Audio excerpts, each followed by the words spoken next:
We are now live on YouTube.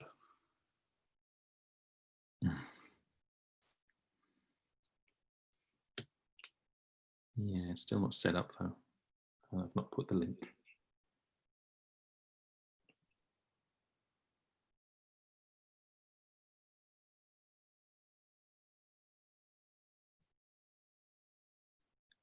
All right, that looks like that's going.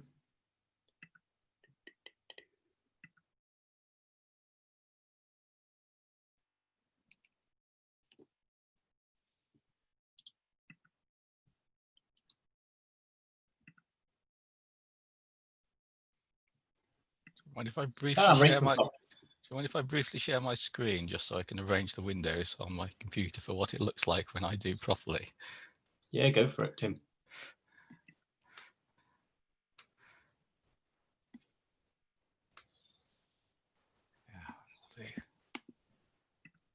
You didn't then, Tim? Pardon? You didn't go for the pink then? I'd submitted my presentation to Kevin before I had opportunity to change it to the violent pink.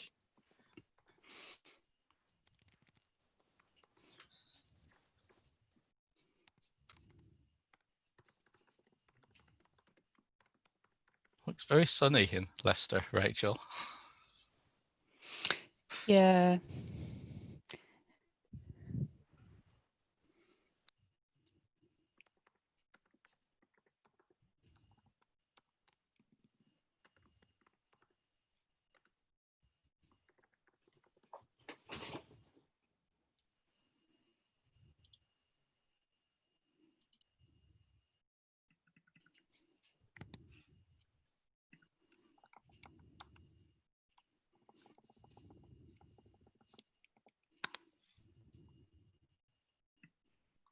Just get rid of the whole thing.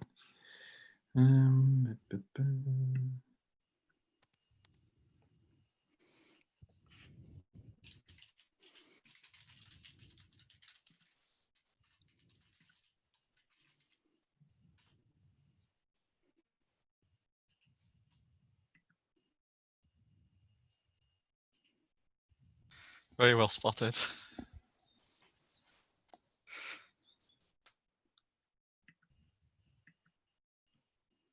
Yeah, I hope you don't have to edit that out of the video, Kevin. The R2-D2 in the background.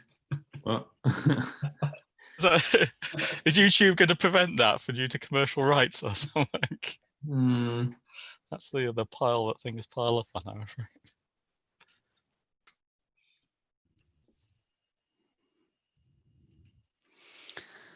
Sorry, Kevin, you're going to have to re-promote me again. Oh, yes. Since I was kicked out and kicked back in again. Yeah, sorry. I was sorting out the YouTube live stream, which seems to have seems to be okay. I think that's working. Yeah. Cheers.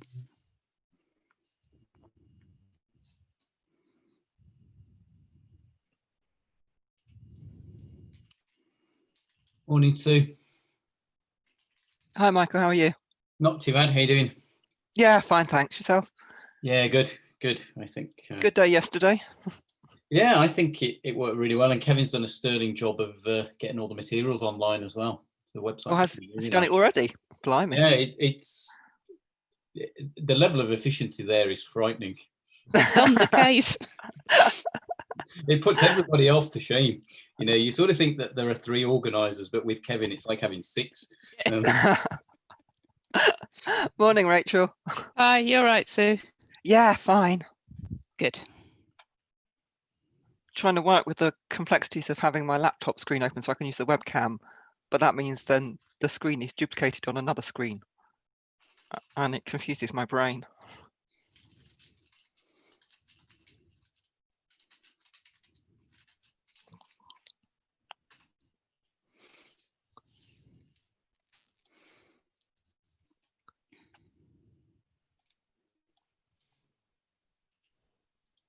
Right, I think I'm ready, but we do have a slight difficulty in that our first speaker is not here. Sue, would it be okay if we switch the order if John's a bit delayed? Yeah, all right. Yeah, not a problem. gets it out of the way, right? Yeah, it does, doesn't it? Sorry, I'm rapidly trying to close down. Well, apparently it appears to be 37,000 windows I have open. Kevin, let me know when you want me to kick things off. Well, I think I'm ready. I know all I have to do today, right, is just listen to what the speakers say and then sum it up at the end. Right? Yeah. Easy, right? Easy. Yeah. Right. Yeah, so I mean, anytime you want. I mean, there's people still coming in. I mean, it's 9:30. People will be doing the school run, that sort of thing. So I mean, we'll give it another couple of minutes. I haven't got too much to say. So. not expecting loads of people to turn up early.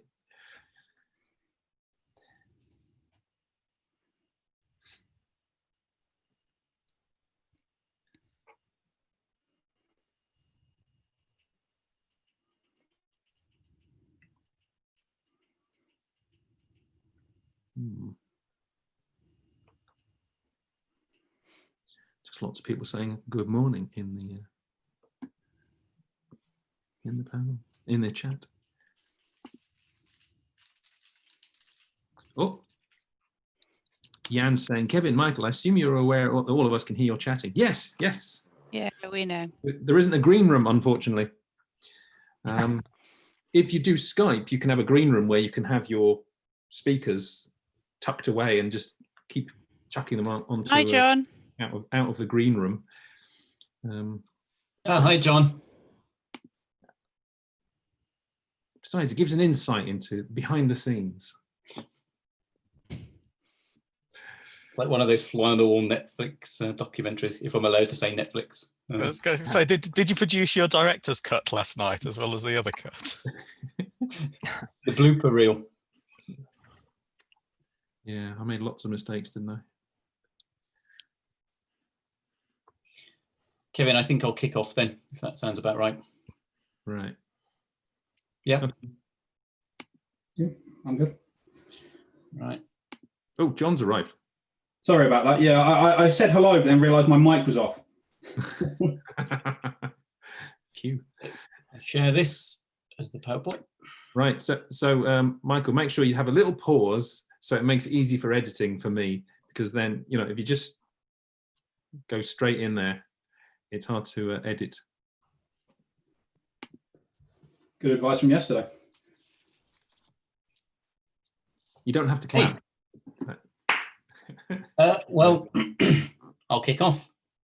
Pause. Good morning, everyone. Welcome to the Teaching and Learning Mathematics online workshop.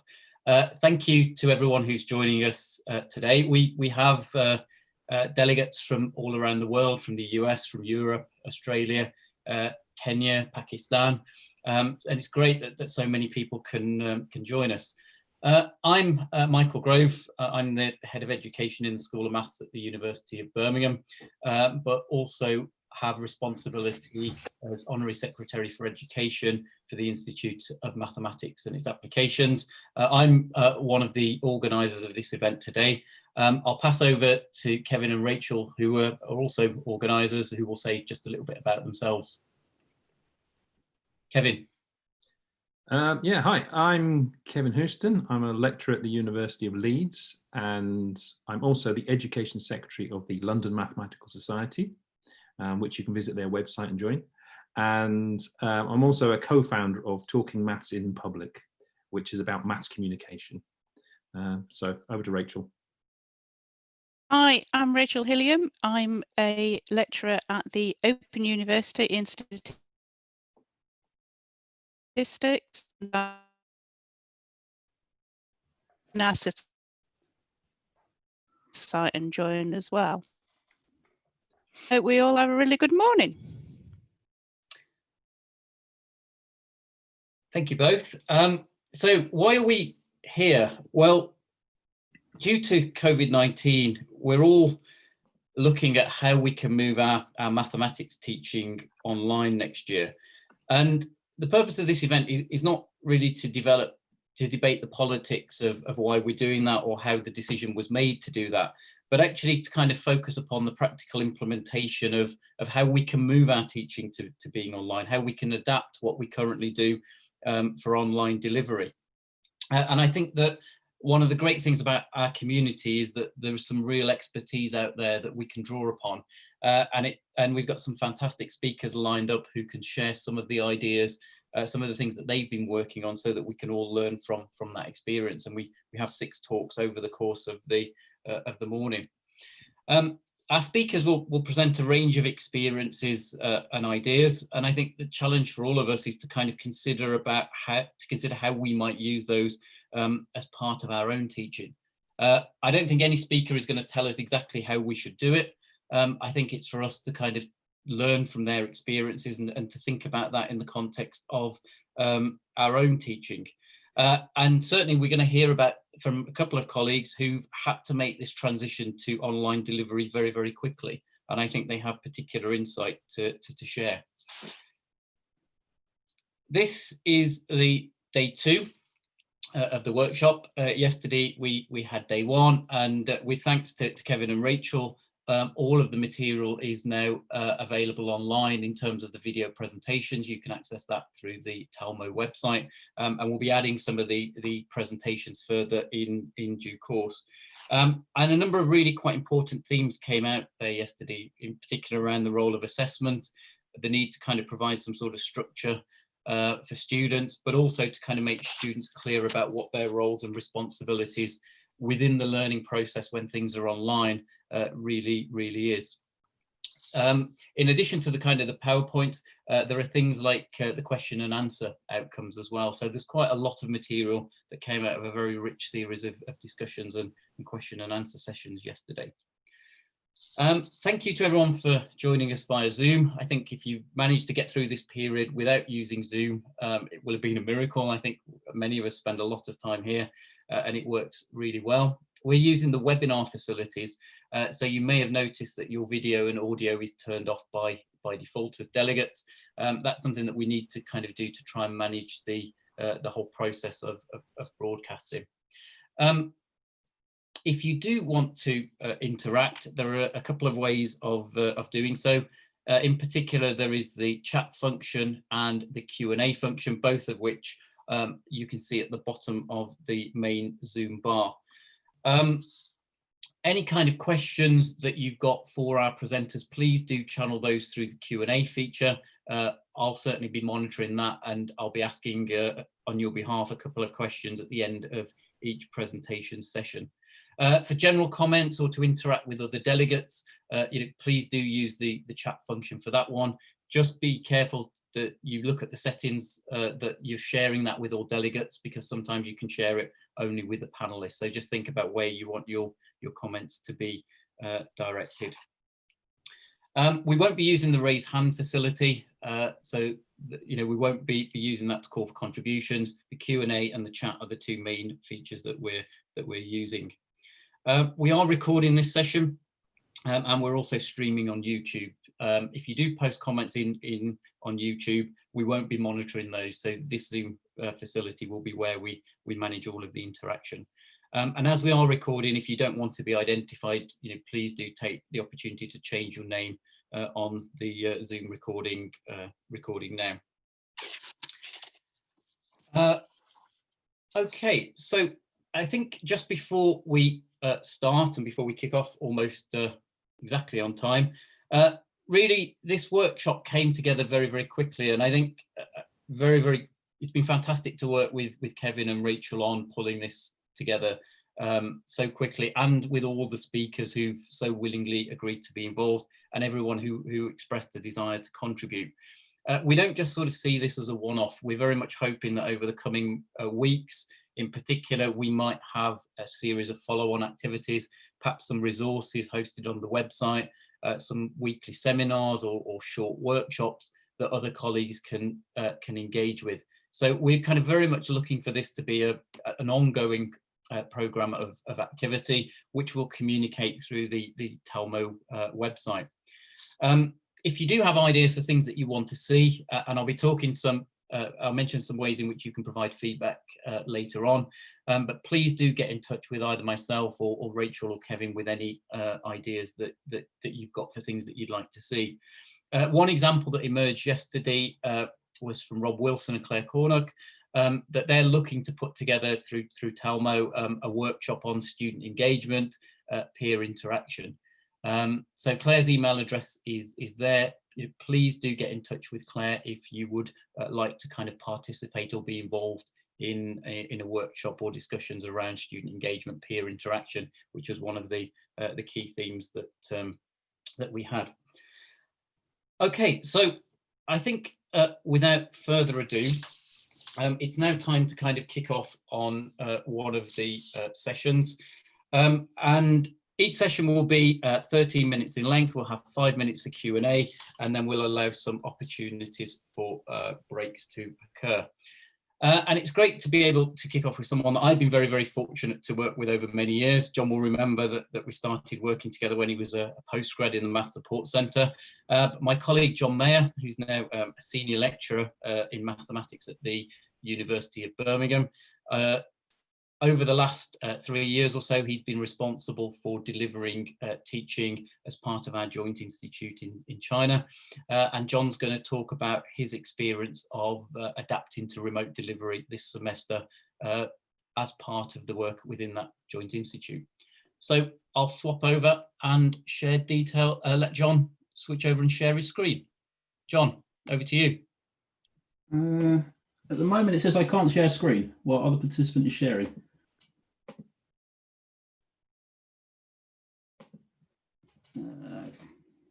So if I stop share, can you know? Yeah, now I can, yeah. Okay. Yes. Okay, thank you for the introduction, Michael. So I'm going to give reflections on the current semester of teaching at the Jinan University of Birmingham Joint Institute, which will be shortened to JBGI for the rest of this presentation.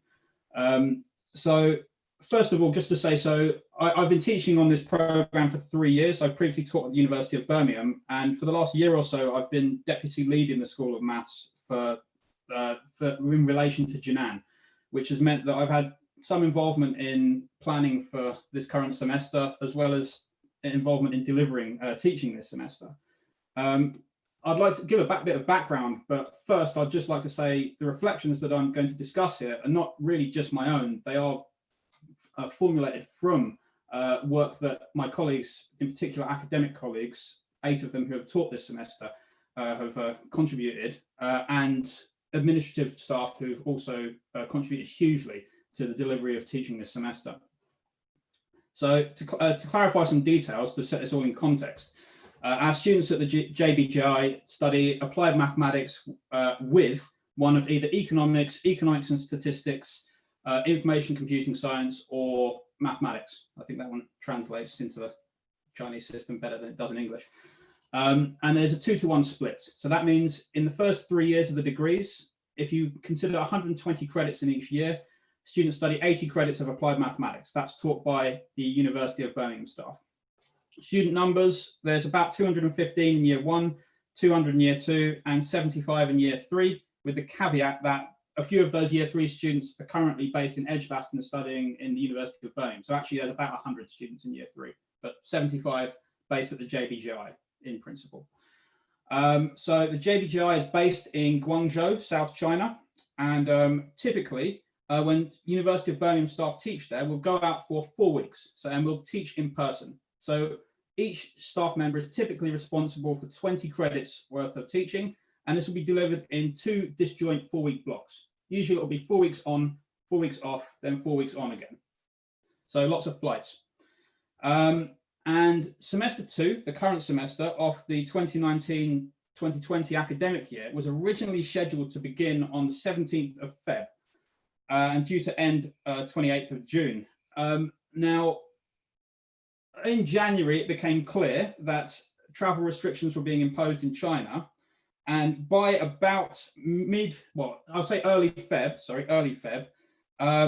it was clear and a decision was made that teaching would take place remotely. So this didn't give us lots of time to prepare for remote delivery of content. And so some of the decisions that I will discuss now, that should be borne in mind. And I'll try and highlight where I think we could have improved or could have done things in an alternate way where I can. And if there are any questions about things I've missed, please just ask them and I'll get to them afterwards. I should actually clarify that sometimes these 4-week blocks were reduced to 3, which was one of the main actually considerations for limiting what we do in certain capacities. Okay, so this is what a typical teaching week would look like at the JBGI if the University of Birmingham staff were actually flying out. Actually, yes. So for a 10-credit course, it would typically be taught in 4 weeks, and that would mean in each week we'd give 6. Well, a student would see that we would give 6 lectures. So there'd be 2 on 3 distinct days, say, and they'd get 2 support classes, 1 on Wednesday, 1 on Friday. Now, this does change a little bit between years, but for the purpose of this talk, this is an approximation of what we do. For the lecturers, actually, this will be doubled. So actually, we'd typically double teach this and a bit more if we were there in person to the different cohorts of students. Now, with lectures and support classes, we would also ask the students to submit formative assignments in groups, and these will be marked by lecturing staff at the end of the week. So the reason these are here is to give students opportunity to get feedback on, I guess, deeper aspects of mathematics, so proofs and I guess longer questions which are not so straightforward to answer. Essentially things that you couldn't assess using a computer that easily. In addition to this, every 2 weeks the students will complete a summative Merbius assessment. So Merbius is our computer-aided assessment system we choose to use, another one to add to the list. And I'll go into more details about that. If you want to know more about it, go to digitaled.com, the link at the bottom. In addition to the summative assignments, we also hold weekly office hours. And these could be between 2 or 5 a week. I think the minimum is 2, and it can be, I think last year I gave about 5, 1 each day. So yeah. And I should say here, actually, sessions last for 45 minutes. So in a 4-week block, you get 24 lectures, which is comparable to the amount of lectures you receive in a 10-credit course at the University of Birmingham in 1 semester. So the idea is that we deliver about a comparable amount of material to what they deliver in the University of Birmingham in the School of Maths. Okay, so there are some things here that we knew were going to be difficult to deliver. And so the following slide is what we actually are delivering this semester. So a current teaching week at the JBGI, that is going on right now. Some of my colleagues are probably teaching at this moment. The current teaching week looks a bit more like this. So that is the lectures. We decide we can't risk doing these live because connections between UK and China can be a bit patchy at times. And we need to sort of ensure that lecture course content is made available to students. So that would be through documents or HTML format things if they have them, or video content.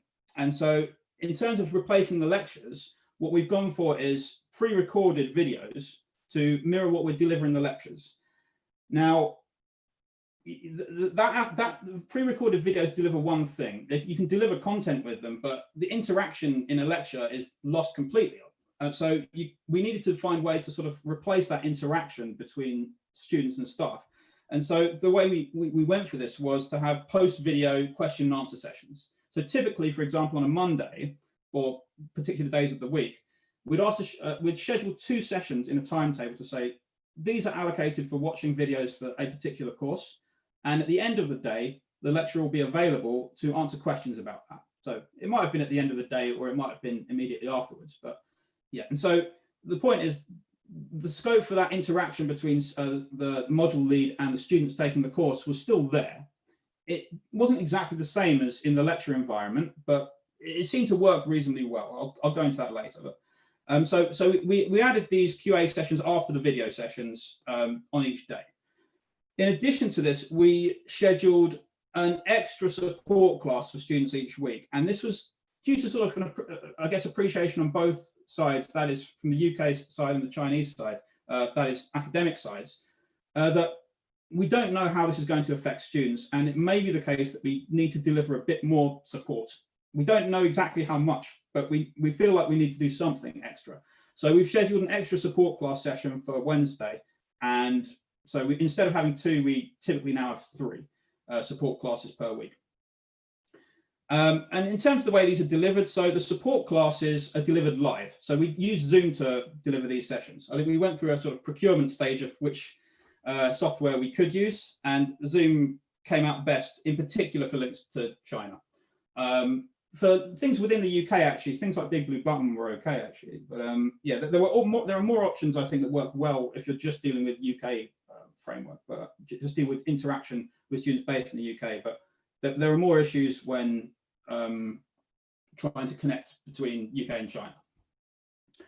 Okay, so another decision we made, which, well, we made it mostly on the basis that we knew it was highly likely we were going to have to compress some of the teaching blocks from 4 weeks to 3 weeks. And in the past, when this has happened, the students have a higher workload each week and they clearly get a bit stressed. So we wanted to do something to minimize the workload a little bit. We didn't think would have a huge knock-on effect. And so one thing we did was remove the weekly group submitted formative assignments.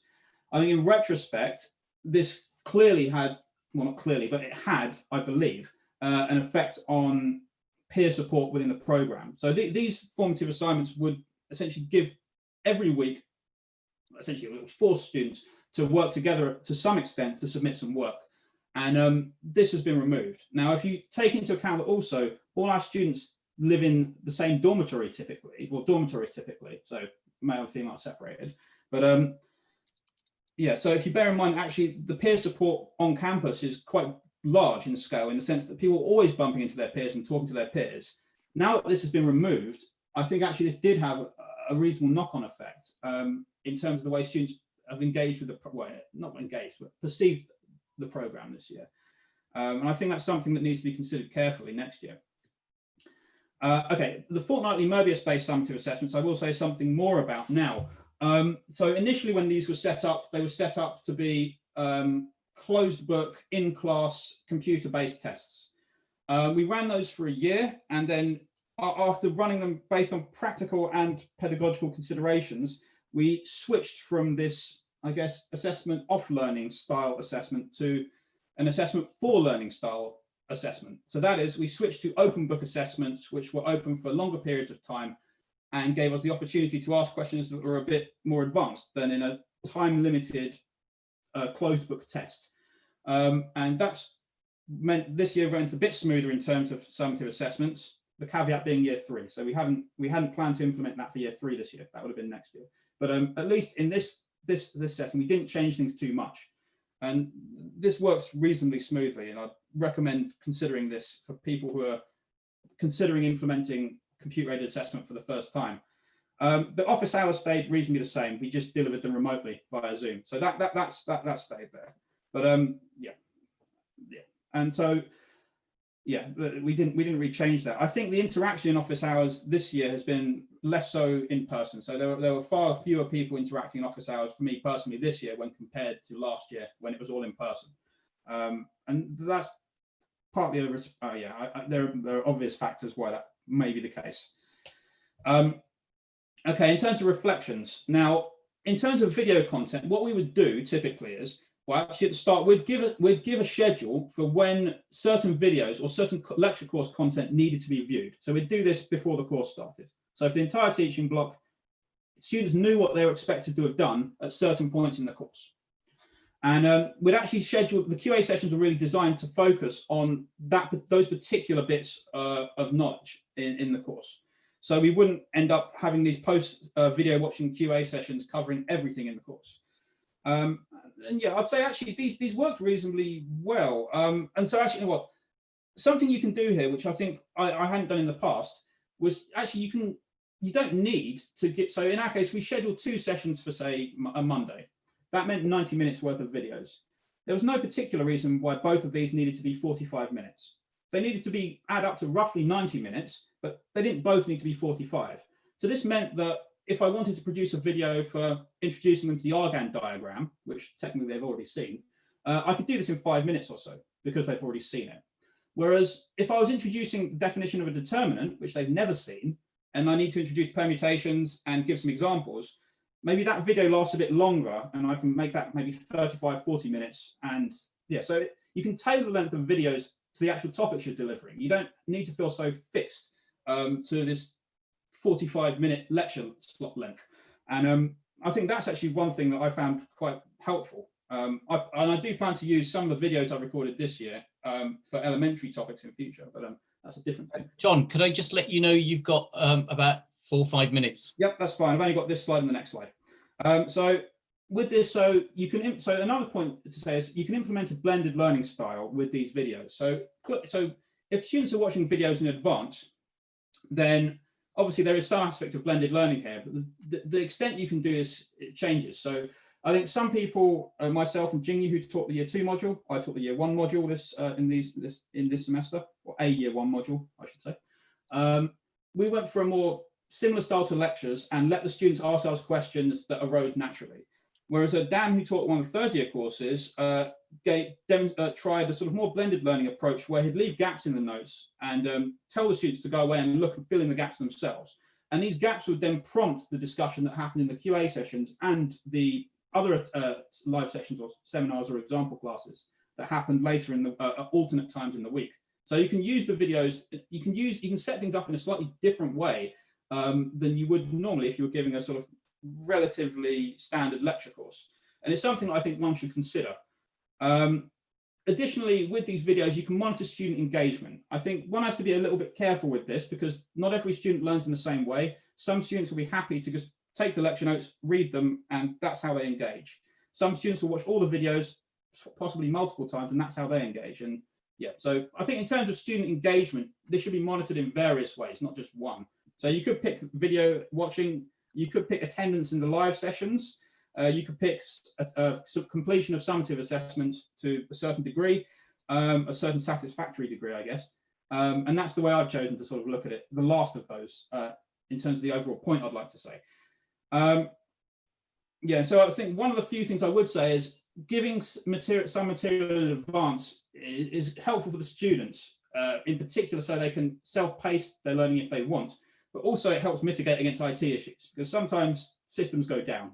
And if content is available in advance, students can hopefully still access it, even potentially you can't.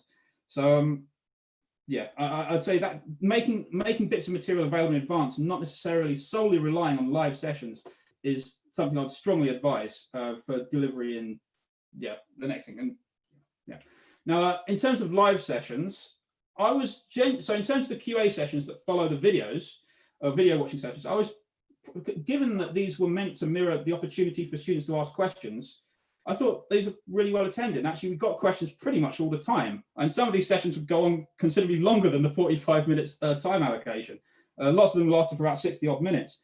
And I'd say at the start of semester, okay, you can take numbers of participants in Zoom, but depending on the way the students have accessed the class, these numbers can be a little bit unrepresentative. But from a rough impression, I can say at the start of semester, I was getting probably between around a quarter of the class showing up for these non-mandatory sessions. And by the end of the semester, there was probably about 1/5 to 1/6 of the class still turning up to these non-mandatory sessions and asking questions. The mandatory attendance sessions, that is the example classes or the support sessions, these were really well attended throughout the semester. I mean, again, the numbers from Zoom are slightly dodgy, so I can't, in terms of the data that's come out of it, isn't as clear as I'd like it. But from actually giving the sessions live, I think the lowest number of students in one of those classes was probably, it was at least two, it was lowest level was about 2/3, I think, in those live sessions. So at the end of the semester, I was relatively impressed by that. Some practical considerations for people delivering these for the first time, as in this session, we actually had admin support staff in these sessions to help us as lecturing staff, but also to help the students who had access issues to the sessions. So if students had access issues to these sessions in the initial stages, they could contact a member of admin support who was in the session and available to help them out. So I think this did quite a lot to improve the student experience in these sessions. And if, for example, a lecturer has left the mic off or not switched shared their screen correctly, there would be at least someone in the room who could just immediately inform them. Yeah, so I think that was a good piece of practice from a practical point of view that I'd recommend to people. How the lecturer receives questions should be considered. Here, we're in a webinar where we've got this QA feature, but one should be careful to say choose if you want to receive questions in the chat function or via letting people release their mic and ask questions that way, because it can make your life considerably more difficult or easy depending on what you want, or the student's life difficult or easy. You can, of course, take questions in advance. And I think this came up as a general thing. Actually, in the mandatory attendance sessions, material from those actually could be received in the session. It could be from questions live. It could be from questions via email. And it could be from questions actually people have asked in the QA sessions, the non-mandatory attendance earlier in the week, if it was deemed suitably appropriate. And in terms of people getting overloaded by emails, actually a lot of the time what I'll tell students is, or I told students and my colleagues as well, was saying, if a student asks a good question via email and several other people have asked the same, often I'd say well, I'm going to go over that in the mandatory live session tomorrow because 5 other people have asked that same question. So John, you've got about a minute or so, and then we need to, afraid, move on to the Q&A, if that's okay. Fine. I'm pretty much at the end. So before thanking people, I would just like to say the overall message, really, which is, so we've delivered this, and largely it has not gone, I'd say it's not been that stressful, but it has been bumpy, to say the least. But the overall message is, I can't give out data at this point, really. It's not my place to, I need to share that with colleagues first, really, before doing this. But there's not been a drastic change in performance in summative assignments from this year to last. And so I taught my course last year, gave assessments in the same style last year. The only difference is now it's remote compared to in person. And yeah, in terms of absolute value of mean and things like this, it's not changed that much. So actually the performance is somewhat reassuringly similar. That's not the whole story. And I do plan to, with some of my colleagues, Daniel Jones and Jingyi Huang, to write some of this up so it can be hopefully useful to other staff in other institutes. And I suppose I would like to thank all of my colleagues associated with teaching at the JBGI this semester, in particular Dan and Jingyi, who have contributed a substantial amount to this reflection today, and Rachel Ducrot, our TNE officer, who supports with all tertiary national education, international things at the University of Birmingham, and Olivia Lee, who has been administrative support in Guangzhou, based in Guangzhou, and that's administrative support in all of our live sessions, amongst administrative support in all kinds of other aspects, and her team of Amy and Olivia too. So at that point, I'll stop and say thank you for your attendance, and I'll take any questions.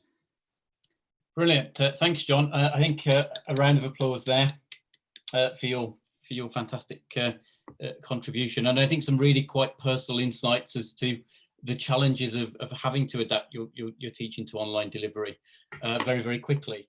What I'll do, if it's okay, is probably only take one kind of question, but then John, if you wouldn't mind sort of typing out some responses to questions that kind of come through, and we'll sort of try and answer things that particular way. I think as the workshop progresses, if you could tag who your question is aimed at, so this is for delegates in the Q&A, we can make sure that they're directed appropriately.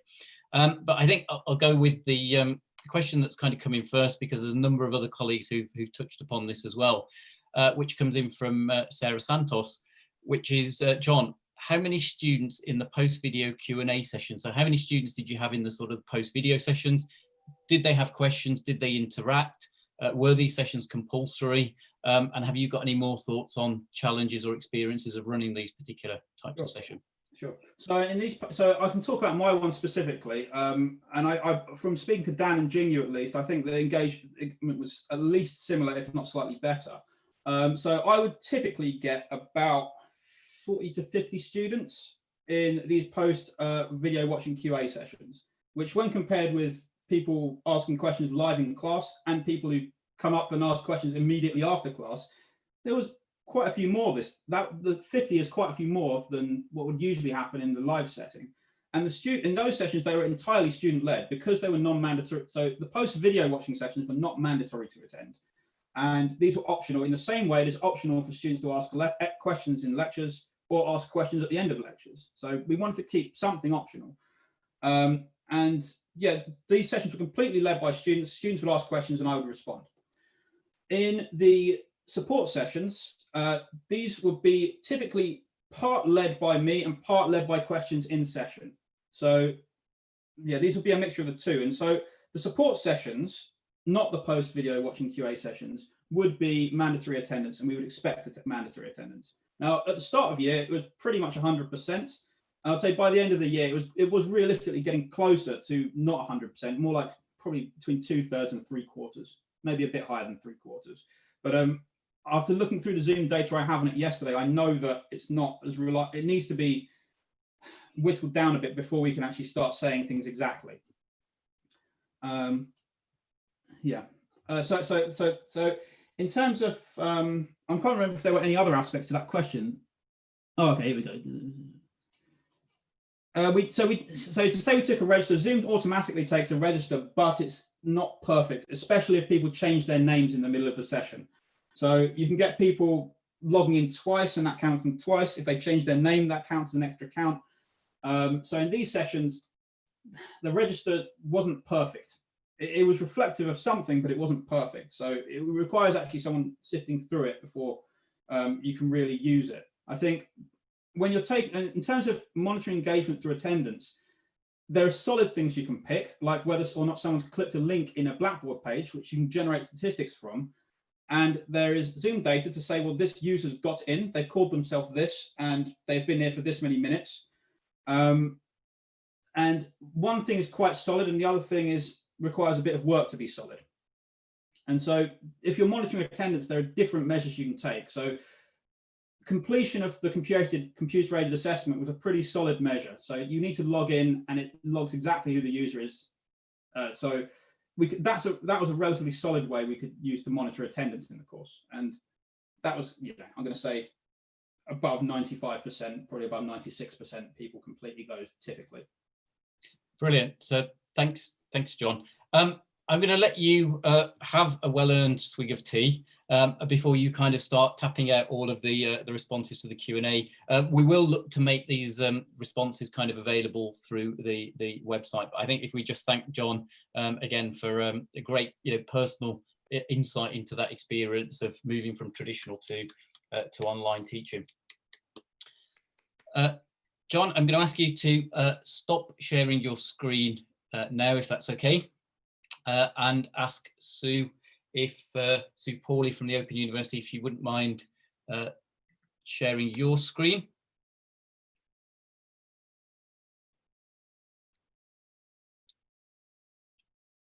And Sue, I think you're muted, but if you're ready, we can look to start. So by way of a quick introduction, Sue Pauly is a lecturer, an associate lecturer for the Open University, and has worked in the online environment for over 15 years. She's currently chair of the Associate Lecturer Staff Development Group, and has really had kind of a key role in training maths and stats associate lecturers in electronic marking and supporting students online. So really is ideally incredibly well placed to talk about how we can have interactive activities in the online environment. So Sue, welcome, and over to you. Thanks a lot, Michael. I'm just trying to work out the right screen to share at the moment. I'm seeing your presentation, if that helps. Yes, I'm not sure it's in presentation mode, though. Is it? It looks okay. Right, okay, I will run with that then. Thank you very much, Michael. Thank you very much for the organisers for running this. And yeah, as Michael says, I've been involved in teaching online for about the last 15 years and have spent the last few years helping to train other people to teach and to work online. As other people have said already today and yesterday,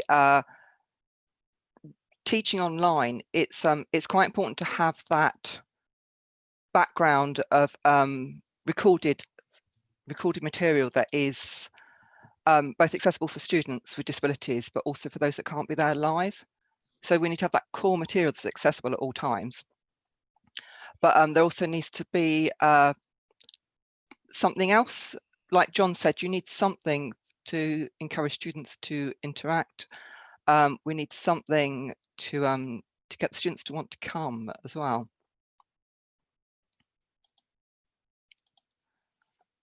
So there's lots of background and scholarship already done about students interacting in tutorials. Face-to-face, it's really easy. online, it tends to be a little bit harder.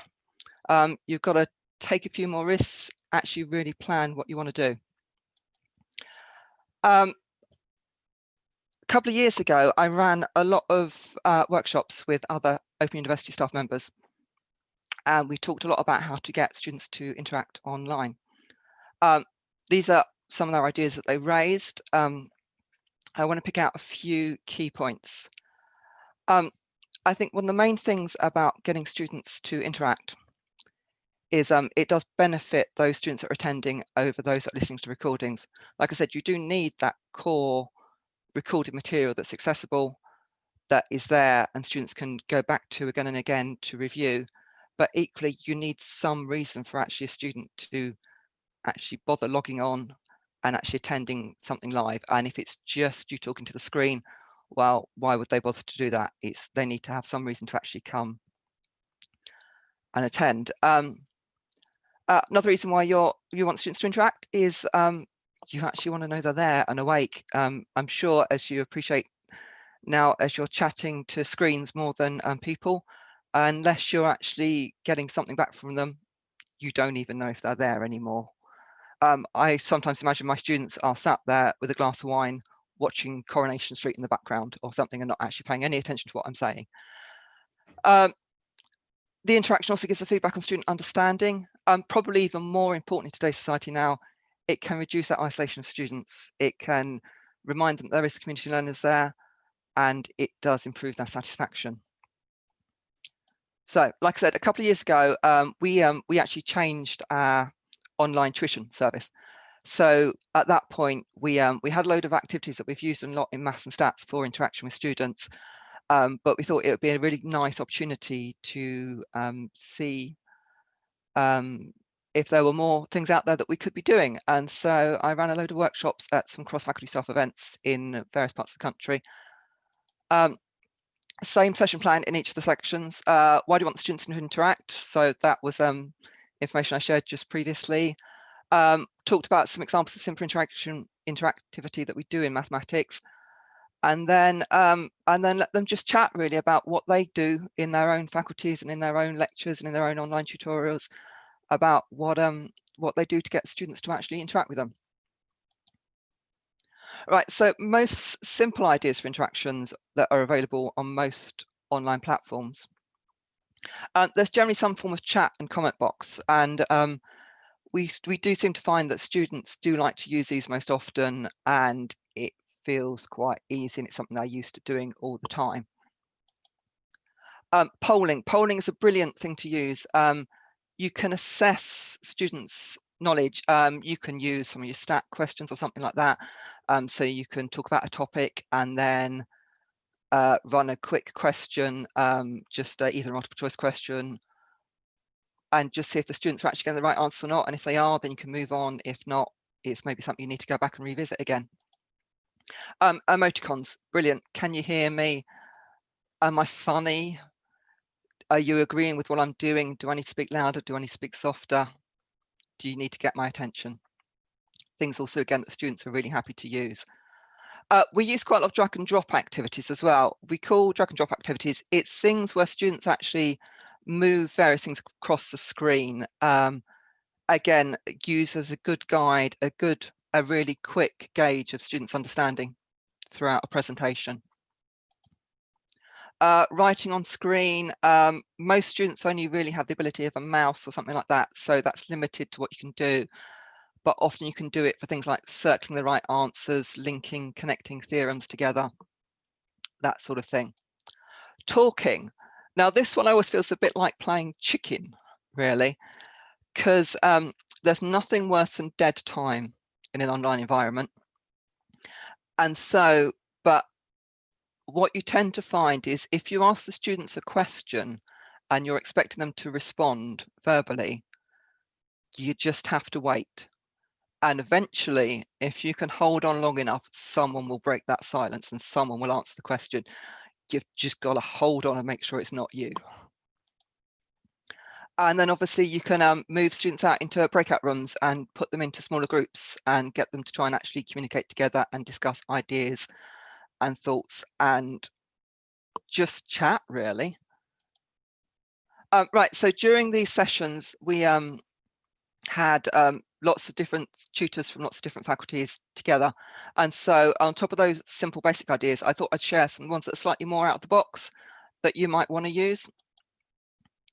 Right, so this one came from a history lecture. And basically it's just a very simple thing. Set up a poll at the beginning of the lecture tutorial section and just try and gain what the student's understanding is to start with. Give your best effort to describe and to pass on your mathematical concept, and then ask them at the end if they understand any more of it. Hopefully the understanding will have increased, but if it's decreased, then yeah, you need to try something else. But yeah, this historian used to use it while the French Revolution started, was one of the ones that he used to use it for. But yeah, easily be used for any mathematical idea or concept. Watching a video. Languages use it a lot because I'll have two people speaking in a different language and I'll stop them, what should the other person say next? You can do it for mathematical problems though. Rather than you actually sitting and going through a problem and writing it out by hand or having a PowerPoint or something, you can have a video already made that does that same problem. And then you can say, you know, you can pause the video, what's the next step? Even better, you can actually build in some mistakes into your problem, and then you can ask the students where you've gone wrong. The good thing about doing it as a video rather than yourself when you're doing it is certainly if you're going to do where have I gone wrong, they're less likely to criticize you if they think you're actually doing it right. So if you're showing a video, then it's less personal.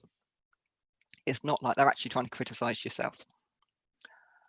What else have we got? Yeah, English literature looked at getting students learning how to write an essay, how the essays are broken down into different sections. Again, we can do this a lot with mathematical solutions. And it's a really good way of getting students to try and interact together in smaller groups. You can put them into the breakout rooms. They can do lots of different things. So, yeah, right. So, and this one came from computing, very similar to the English lecturer sort of thing, but maybe actually more, rather than looking at an essay that's already done, this one was actually trying to get the students to write some programming code. Again, we can do it for things like mathematical proofs, calculations with several parts, break out the students. All of these activities are aimed at trying to get the students to communicate with each other in some way, and work together and actually discuss mathematics, because I think that's the thing that happens online, is the actual ability to discuss mathematics is taken away from the students a lot more, and it's a lot easier for them to sit and be passive and just listen to what you're saying. Also did pick up some ideas from some maths and stats lecturers in these workshops. So critique of a mathematical solution, like I said, these are the sorts of things you can use if students can draw on the screen, because it's very simple mouse drawing. They can draw ellipses or very bad arrows to say point where the errors are and things like that. When you're doing this sort of thing, it is really happy to check that all the students are happy to participate and that they're happy to go on. And hypothesis testing for statistics, just making sure that the students understand exactly what the hypotheses are. One of the advantages you can do of polling is that quite often you can hide the poll from other students, so the students that are in the room can't see what the other students are answering, and so that they can't copy each other, and you can really gauge the understanding of each of the students individually.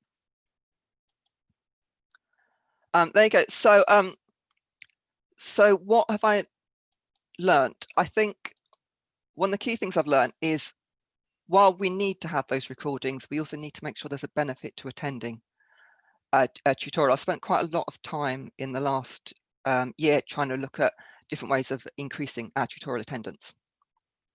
And so if we're going to try and increase our attendance, then we need to make sure there's a benefit for the students that are attending, although there is still that core material that's recorded and is available for students offline at all times. And one thing you can do is, if you're recording a whole session, you can actually pause it at the points you're going to get students to interact so that the student that's watching the recording back again doesn't get any dead space or anything. Although I'm doing it at the moment, really trying to avoid death by PowerPoint, students just turn off. One of the other things that getting students to interact to is it gives yourself a rest. I'm sure as you're lecturing now online, you can also all appreciate that it's a lot harder to lecture online than it is to do it face to face. And so if you give the students something to do, then it gives you a chance to have a slug of your tea and a breather. You're not going to cover as much material as I would do, or I can't cover as much material as I would normally do in a face-to-face lecture online. You need to try and build in some running feedback that replaces that eye contact that you've lost online. You really want to make sure that the students are keeping up, because normally on a standard lecture, you turn around, you look at them and you realize you've lost them.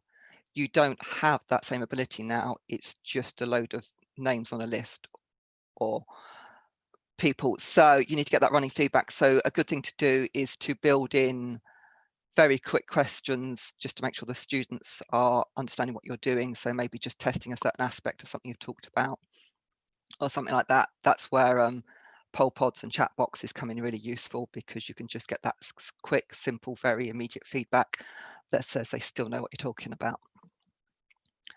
One of the things that I think is getting even more important, again, certainly in the world we seem to be living in nowadays, is you want to do something that's going to build in that community. It's going to get students discussing the topic as well as teaching them. We need to try and recreate that situation of the corridors that the students were talking and the coffee shops where they go and discuss what they didn't understand in the lecture.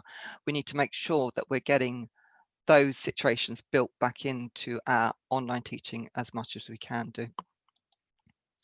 And share ideas across faculties. One of the best things that happened at these workshops I ran is that one of the lecturers was talking across the room about one of the things that she uses in her online teaching, and someone across the other side of the room said, "That gives him an amazing idea."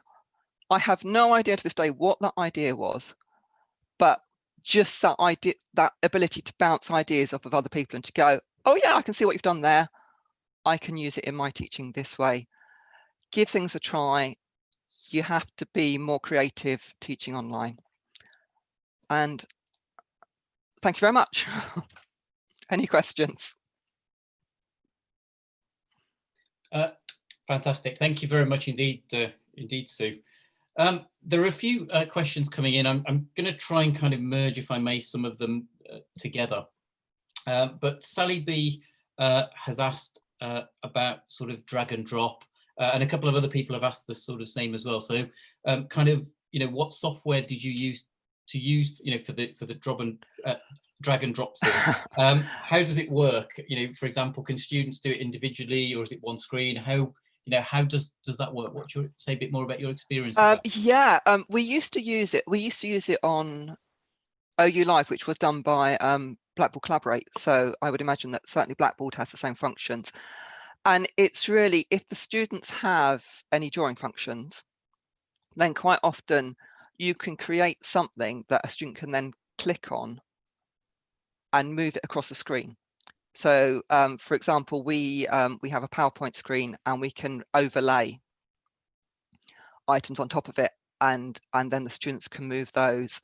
When we were using a Blackboard Collaborate type system, then they could actually all be built into the presentations and they were movable by students.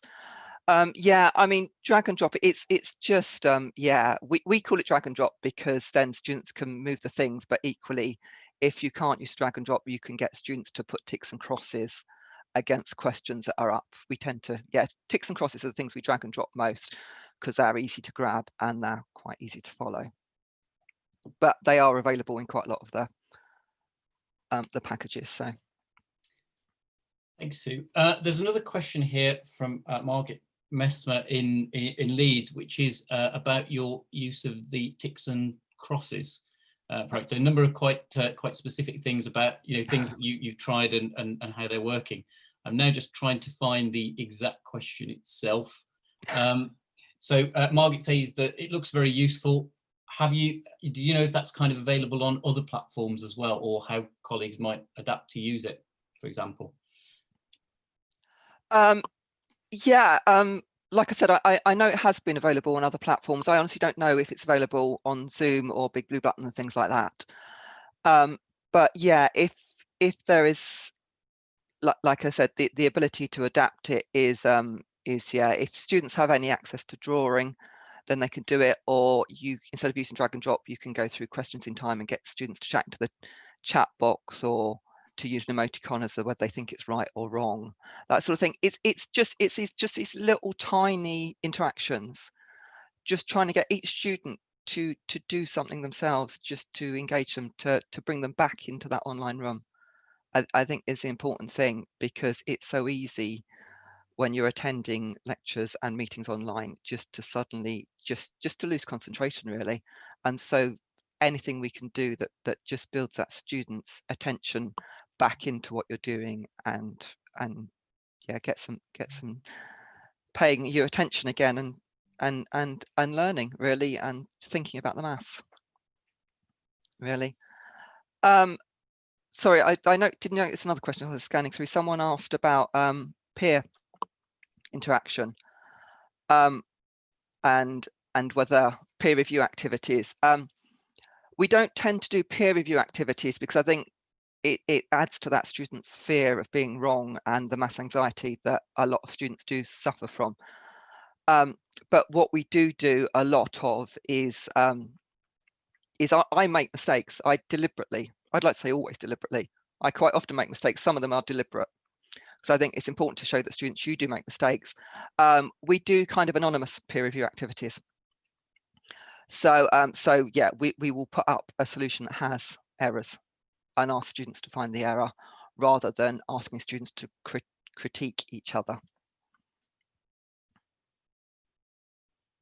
Sorry, would you like to want me to answer any other questions, Michael? Yeah, so sorry, I'm just sort of trying to multitask. And I spotted a comment in the chat that Audrey tells us that ticks and crosses is apparently available on Zoom. So I think I've kind of learned something from so, there's lots of people kind of kicking around advice as well in the chat about where these things are available. So do, you know, if you're interested, kind of have a look at that. Yeah, definitely. But I think the final sort of question that I will ask, and then you know, Sue, if you wouldn't mind sort of tapping out a few responses to other questions that are there. Yeah, not a problem. From Nikesh Solanki, which says, can you say anything about how effective maths lecturers have found the activities that you've suggested?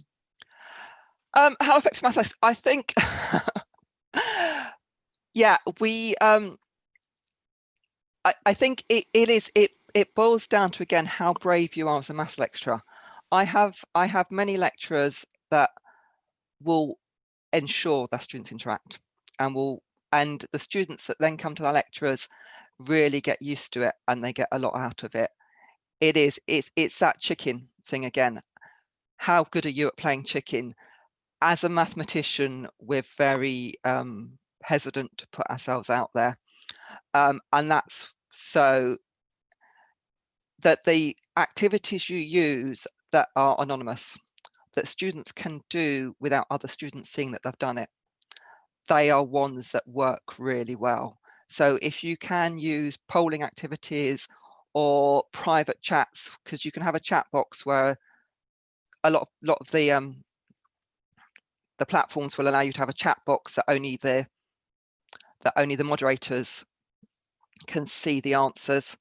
And so you could have a chat box open like that, and that's the chat box you could ask students to type in their answers to for questions.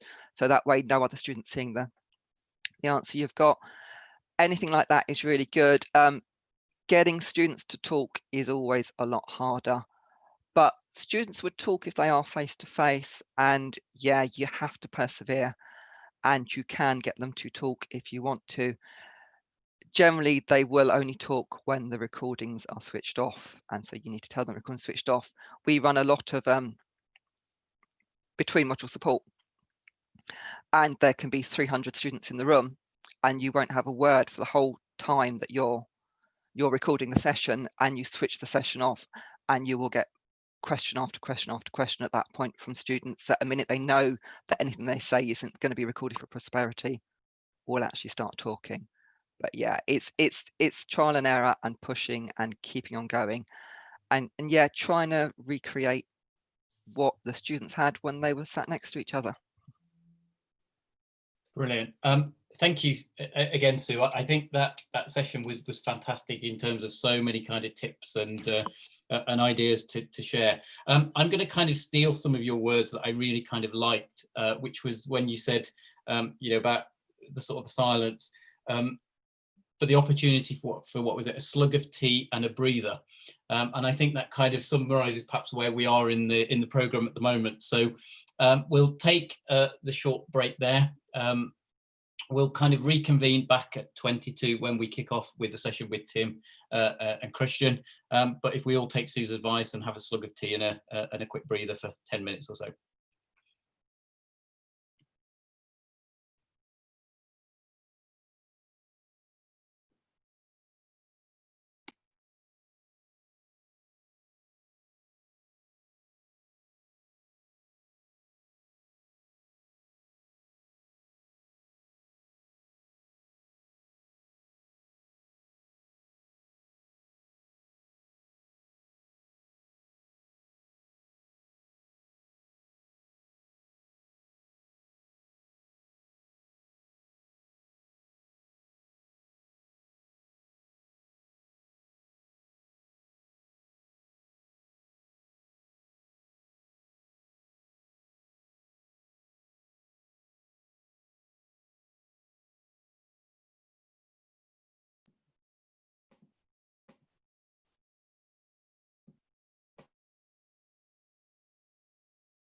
Okay, just to let everyone know, we'll be starting in about a minute or so.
Okay, hopefully everybody is now suitably refreshed and ready to go for the second part of the morning. I think with great thanks to John and Sue again for doing such a fantastic job to kick us off this morning. Just a couple of things to think about. We've really kind of pulled out some good practice, some great examples from Sue as to some of the software and tools that she's used. John mentioned that he's writing up his experiences of teaching. There are kind of opportunities and suitable kind of vehicles for sharing that information. So if you've got ideas and case studies or research papers you want to share, please do check out MSOR Connections and Teaching Maths and its applications as appropriate vehicles to kind of publish some of this material and put it into the wider domain.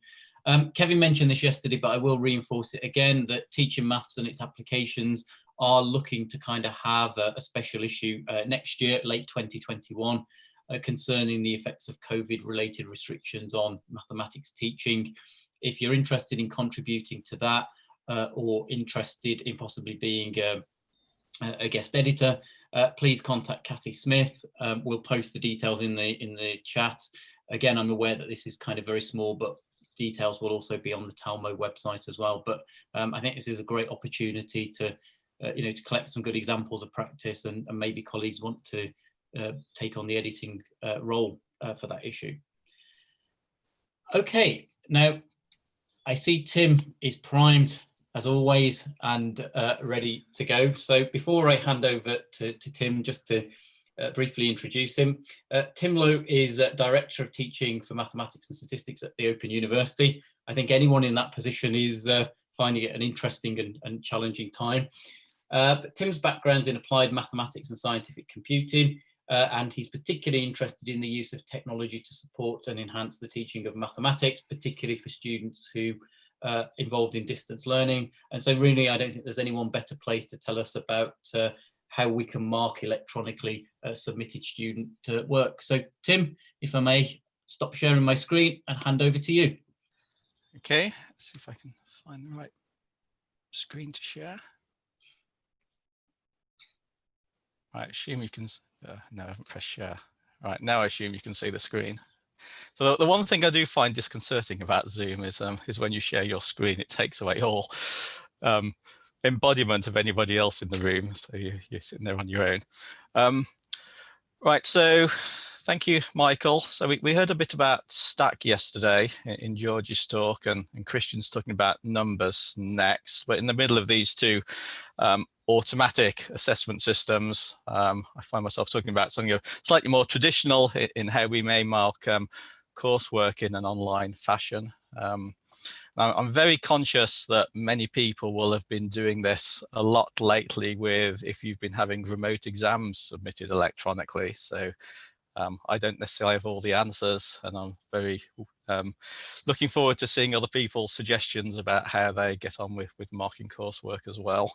So I usually start such talks with a little bit of background about the OU, but Katie did a brilliant job of that yesterday, and I'm sort of conscious that you may be getting fed up with hearing about the Open University, or if not about the OU, with all our brand compliant slides anyway. But there's one aspect of OU teaching that I think is worth highlighting before we talk too much about coursework, and that's our tutors. And I know there are at least 2 or 3 tutors in the audience. So these are part-time members of the university staff based around the country, and they support our students in groups of about 20 by giving tutorials, which in normal life is about is often face-to-face, but also online and entirely online at the moment. They answer questions from students, act as sort of a frontline support, and certainly from the point of view of this talk, they mark students' coursework, which I guess is the equivalent of classwork, homework in other institutions. So with some brilliantly innovative naming, our coursework that the tutors marked are called tutor marked assignments, or TMAs. And typically, our modules tend to be larger than what the universities typically have. So typically, our modules are 30 credits, and these may contain about four, or the equivalent of 4 tutor marked assignments as the module continues. Okay, so that's a sample question just to show this, though we do ask that type of thing. So what I thought I'd try and talk about is, I guess, the different stages of getting coursework from students and marking it. So that's how students produce the assignments in the first place, how they get submitted, and how the tutors do the marking. And as I say, these are just what we do at the moment, and some thoughts, some issues that have arisen from experience with this, and be very willing to hear contributions from others in the chat or the questions afterwards. Right, so until last month, the OU sort of assumed that everybody was doing their assignments in Word, all the historians writing essays, etc., and the tutors would mark it in track changes. So the university is generally set up to accept Word submissions. As ever, maths and stats are slightly awkward, so we require our students to produce PDF documents. One reason for that is, well, students could typeset if they wanted to. Some of our students insist on producing assignments in LaTeX, although we do worry slightly about how time consuming that is, and whether they spend all their time making it look pretty rather than actually being correct. Students could also use Word to typeset maths. As we heard yesterday from Emma, the Word edit, the maths editor in Word is actually pretty good these days. However, one of the difficulties we did experience with students submitting Word documents is there are many different Word maths editors out there as plugins, and many different weird maths fonts that are out there. And if a student submits using a weird editor or a weird font, it's not guaranteed that the tutor who opens that submission in Word would actually be able to read the submission.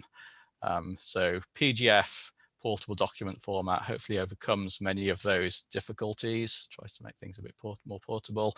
It also offers the opportunity of actually doing scanned handwriting. So many of our students will handwrite their work and then get it into a PDF as an image somehow. There are various ways of doing that, using a home scanner. I think it's pretty impossible to buy a printer these days that doesn't have a scanner attached to it. If you don't have that, there are some pretty good smartphone apps these days that do a good job of scanning a document and do some image processing to highlight the handwriting, and some transformations to ensure that your wonkily held camera actually then transforms the document to a nice rectangle. You could also just take a photograph of the work. I think experience is that work submitted as a photograph from a camera, not as in using a scanner app, tends to be worse quality. It's hard to get the lighting right, and the file size tends to be large as well. Having said that, some of our students do submit on paper because they don't have access to any of the above, and currently those are building up in a big pile at Milton Keynes Post Office, I imagine. maybe not such a big pile because the number of paper submissions is actually not great these days. Okay, so what sort of things go wrong at that stage? So the first set of possible problems, I guess I would class as the technical problems, which are, well, the main one is that the work is unreadable rather. So we do offer guidance to our students on how to produce work that is suitable for marking, and will give good output at the end of the day. So use dark ink. Don't use thin paper. I think what I mean by that is don't use thin paper and then write on both sides of it, because the scanner will scan both sides at the same time and make it pretty illegible. And squared paper has caused problems in the past as well, where scanners or image processing programs spend all their resource on trying to resolve the squares on the paper at the expense of actually trying to resolve the handwriting instead. The other difficulty is many users are unable to set their scanner to do anything than ultra high resolution in full color. So sometimes you can get very large submissions, and most submissions have a file size limit on the PDF that could be submitted. So we encourage people to submit a lower resolution as possible to reduce the file size. Color if it's needed, but not necessarily. There are ways of reducing file sizes. There's some online systems that will reduce the file size of the PDF, or one way of doing it is to use a virtual PDF printer plugged into your PDF viewer and print the PDF to a new PDF at lower resolution settings, which can overcome problems as well. So those were what I'd probably class as technical problems. The other set of problems probably class as user problems. So any possible permutation of order of pages and orientation of pages has probably been seen by someone. So pages upside down, back to front, out of order. So we do encourage our students to number each page so that at least the marker has a chance of trying to reassemble it in the order at which it was intended. I should have said at the start, one of the things that we use assignments for at the Open University is also for teaching. Rather than just giving ticks and crosses on the page, we actually try to encourage teaching comments, because it's our one way of encouraging teachers, of teaching individually. So sometimes students don't use comments on that. I just realized I've probably spent too long on the first half of this talk. How do students email it? How do they transfer it to the university? Well, the various means. I guess they could email it. Many virtual learning environments have assignment modules such as Moodle. The OU, we currently use some bespoke software that is fairly aged now, but we are moving shortly to use Wiseflow as an online submission system. There are other submission systems around. Gradescope was mentioned briefly yesterday. So some of these support online annotation, in-browser marking. Some of them are based more on rubrics where you tick boxes to give standard comments to students, and hence allocate marks on that basis. How do we mark assignments? Well, as I said, we try to include teaching in our marking. So we tend to use sort of various PDF annotation techniques in order to do marking. Many PDF systems will support annotation of one form or another. So I guess I don't know of any system that allows you to type maths annotation onto a PDF as an annotation, but maybe some people will tell me there are ones in the chat. Type comments is probably the easiest. So one of the things that I guess we are concerned about the facility for doing is to be able to indicate at certain points on the page that maybe a character or a line is incorrect. So that is, being able to, in this case, in the sort of second half of this example, indicate that V of t should actually be in a V of 2. Now that's much more useful to the student if you can place that comment at the right point on the page rather than in the margin or elsewhere. So that's one of the reasons PDF annotation we do try to use. Some software lets you just put simple stamps over the work, and that's a quick, ready method to use. I think some of my colleagues may be using that to mark our exams that are going to be coming in within the next week or so. I guess the thing that is closest to what we traditionally use is handwriting annotation. So scribbling over the script using some form of hardware. Now when I use a pen and paper, my handwriting isn't particularly legible. When I try to do it online, it's even worse. So that's other forms of annotation we could use. Actually, if you are handwriting, you do need some hardware to facilitate that. So what could we use? We've got the mouse. Okay, so people can use mice easily, but it's incredibly difficult to handwrite using a mouse.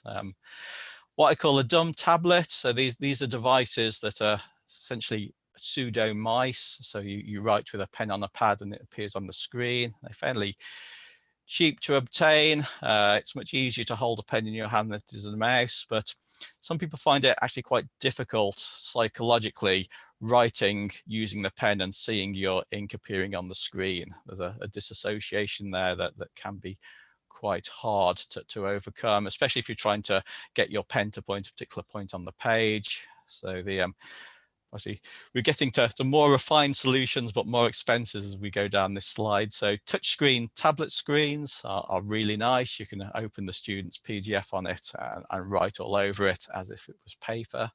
You also do that on touch screen. Apparently I've written computers, which are basically a touch screen built into a computer.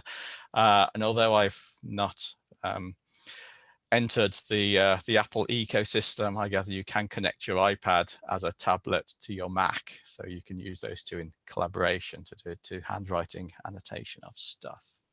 Okay. Various software tools. I think the message there is just that you get what you pay for. The free tools do lots of basic things. However, if you want to do more fancy stuff like the page management, reorganizing the pages, rotating the pages, etc., you often need some of the paid for solutions. And my last slide, because I realize I've probably gone over time, is what's the advantages? Well, there are advantages of electronic marking. Not only does it overcome the physical submission problems we have at the moment, you can make things more efficient by cutting and pasting common comments. You can have a file of common comments for an assignment and cut and paste them onto it. One of the great advantages is the deletion of erroneous comments. So maybe it's just me, but when I'm marking a pile of students' work, you get so used to the standard answer that when you come across some different answer, you start thinking it must be wrong. You start scribbling all over it. And by the time you get to the end, you realize actually it's a brilliant, innovative solution to the question that you never thought of. On a piece of paper, you have to scribble out your comments and apologize profusely to a student. Online, you can just delete your comments and the student never knows your ignorance. Disadvantages are, I think, that it can take longer. I think that's probably my time gone, so I will leave it there. I will attempt to see if anyone's written anything in the chat and the questions, and see if Michael's got any particular questions he'd like me to answer. Firstly, I think many thanks, Tim. I think that was a sort of a fantastic overview, and I really kind of like, from a personal perspective, the previous slide where you had the examples of the PDF options that were there. I think that was particularly useful that you'd appraise some of those, and I think it's always interesting to look in the cost column as well when making choices. I pulled out a few comments. There are a number of others coming in, but I've got kind of three themes, if I might ask you, and kind of to respond live to, if that's okay. But the first one is in terms of the equipment that colleagues use for marking, is there a sort of a standard package that the OU makes available, or is it up to each member of staff to choose what works best for them? You're getting very political here, Michael. I need to be careful what I say. I think no, the ALs choose what hardware and software they find easiest to use. The associate lecturers. Yeah. I thought that would be the answer, and I really wasn't trying to kind of sort of sell you hospital pass at all. But there's a couple of other comments that that kind of have come out. I think there's one which is a kind of a theme that I've seen running throughout the chat, which is student collusion. And I think, you know, we've all had to grapple with online assessments and online marking, but are there any kind of particular tools or strategies that you use to identify any collusion that might exist in the submitted assignments? No, so we Turnitin and Copycatch don't work very well for maths, and particularly if you've got images of scanned handwriting that they just don't go into. So no, I mean, that from our assignment point of view is that the main way we detect plagiarism is when two students happen to have the same tutor and the tutor realizes things are there, or students come up with some weird and wacky solution that that you then look for on the internet and find, or people are making lots of the same strange common mistake. So that tends to be the way. We do tend to have, well, until this year, we do tended to have face-to-face exams for our modules, which is the big end of module assessment where we can confirm a student's identity. Thanks, Tim. I should have said that that question came in from FJ Rubio, and so there's a lot of discussion around that on the chat, which I think is an interesting point for discussion. One that I would kind of like to pick up on has come in from Colin Steele in Manchester, which is, do you find that all students submit by the correct means? You know, for example, do you get anything kind of appearing through email? And what do you do about submissions that come in a kind of a non-standard or non-typical format? How do you resolve those issues? It's a great question. Okay, so usually they're submitted via the right means. I mean, our submission system is a web upload interface, but there is an alternative. You can email it to the system solution as well. Not all students will follow the instructions on how to submit properly. If this is a first year student early in their course, I think we tend to advise people to send it back to the student and ask them to do it properly. Otherwise, they're just going to be doing it wrongly for the rest of their career with us, which is going to cause a lot of problems. If it's towards the end of a module or a higher level student, depending on the generosity of the tutor, they may deal with the wrong formatting themselves and convert it if they're able to, but not all tutors have the facilities or abilities to do the document conversion if necessary. I think another kind of quick question, if I may, come in from Sally B, which is, what do you find to be the best sort of strategy for marking? And this is an interesting one from a personal perspective, that do you kind of find it's best to sort of mark online through the system, or do you kind of pull things down as a PDF and then re-upload as a batch? Okay, so the way our current system works is it's basically just a document delivery service. So students submit it and the tutors download it as a batch. So we mark things locally on our local computers with whatever software is the marker's preference. So we are moving to WiseFlow in the near future, and how marking will work in that is something that we're very interested to resolve and engage with discussions in. So yes, local marking also offers the facilities to use specialist software on your machine. So if a student is submitting a Python or an R program, you can actually run it and make sure it works. So there are some advantages to doing things locally and getting it onto your machine as well. Brilliant, thanks, Tim. Before I let you kind of go and deal with some of the questions, I see you've prompted a little bit of controversy there with a comment about paid being better than free, but I'll let you deal with that one. I'm not sure I quite said that. I won't ask you the one question that's come up, which is how much do you kind of pay tutors in terms of giving feedback, given that I've almost got you in trouble once already. But I think just to say, Tim will be answering kind of a few more questions that come through, but just to say, I think thanks for a fantastic overview of how you approach online marking and some real experience that you've been able to share there. So I think that was brilliant, Tim. Thank you. That's great. Thank you very much. Okay, so our next speaker give Christian just a minute or two to get ready to share his screen. It's someone that I've been fortunate to work with or know for a number of years now, Christian Lawson Perfect from Newcastle University. He's a learning software developer in Newcastle's School of Mathematics, Statistics and Physics. And he really is kind of heavily involved in supporting the e-learning in the department and the primary developer of numbers. You may remember that Kevin tried to spark a bit of controversy yesterday by discussing numbers and stack and you know, which one might be used. I think Christian's going to talk about some of the features of numbers and how it's used, particularly at Newcastle, and give us a great overview. So Christian, if I may, can I hand over to you? Okay. Yeah, thank you, Michael. Thank you, Kevin and Rachel, for inviting me to do this.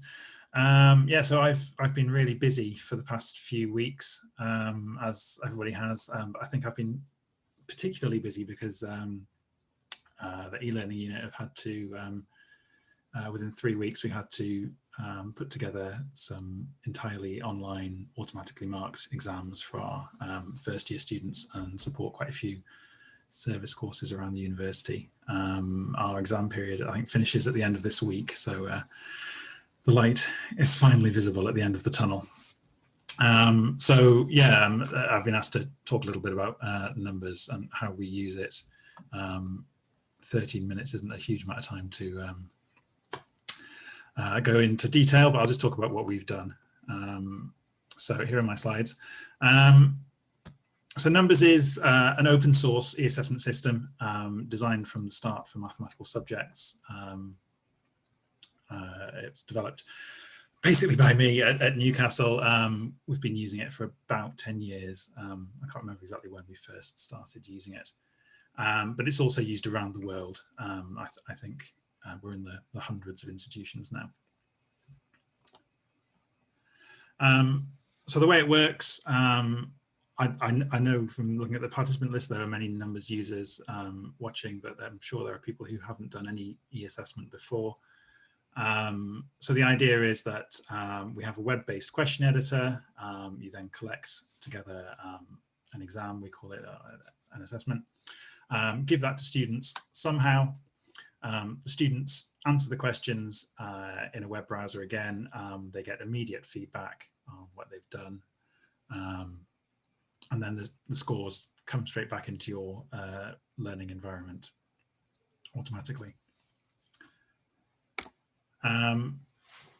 So the important things about e-assessment, and I guess Numbers in particular, is that ease of use is very important for us, that both lecturers and students can start using Numbers very easily without too much training. The really key thing, I think it has come up a lot in the chat during this session, is that randomized questions are really useful in summative assessment so that students can't collude with each other as easily, but also formatively so that students get an inexhaustible supply of practice questions on their topics. The automatic marking is really making the most use of a computer. If the student has answered a question and a computer could work out if it's right or not, tell them immediately rather than having to go off to their lecturer and wait. We have I think a 7-day turnaround for feedback on student work. And then finally, the reason Numbers exist and the reason Stack exists is that maths is it's sort of a unique subject in the things that e-assessment needs to do. So Numbers has a load of stuff to do with supporting mathematical assessments. So this is what Numbers looks like. This is our demo exam. You get given some kind of prompt, then you have to enter an answer, and then you get some immediate feedback. And I'm going to try and do some maths live. Here we go. So as I'm typing here, I'm X to the 6, blah, blah, blah. I'm differentiating this thing. All right, I'm going to press submit and see if I get it right or not. Okay, there we go. So as I'm typing, I get a preview of how my answer was interpreted. I've gone too far here. Yeah, and I got some immediate feedback. So that's the rough idea. You do a test, you get some feedback. This is what the question editor look like. I think it's really important that it's easy to write questions. I know back in the day, e-assessment systems would be you write a Perl script, and then some horrendous arcanery has to happen. We've tried as best as possible to make it straightforward to write numbers questions. So, because I know that some people will be asking, these are the kinds of questions you can ask. You can ask the student to enter a mathematical expression. That's deemed to be correct if it's equivalent to an answer that you have given. You can also specify some things about the format of it. You can ask for a number, you can ask for a matrix. There's a load of kinds of multiple choice question, which we've used quite a lot this exam period. Good for testing conceptual understanding.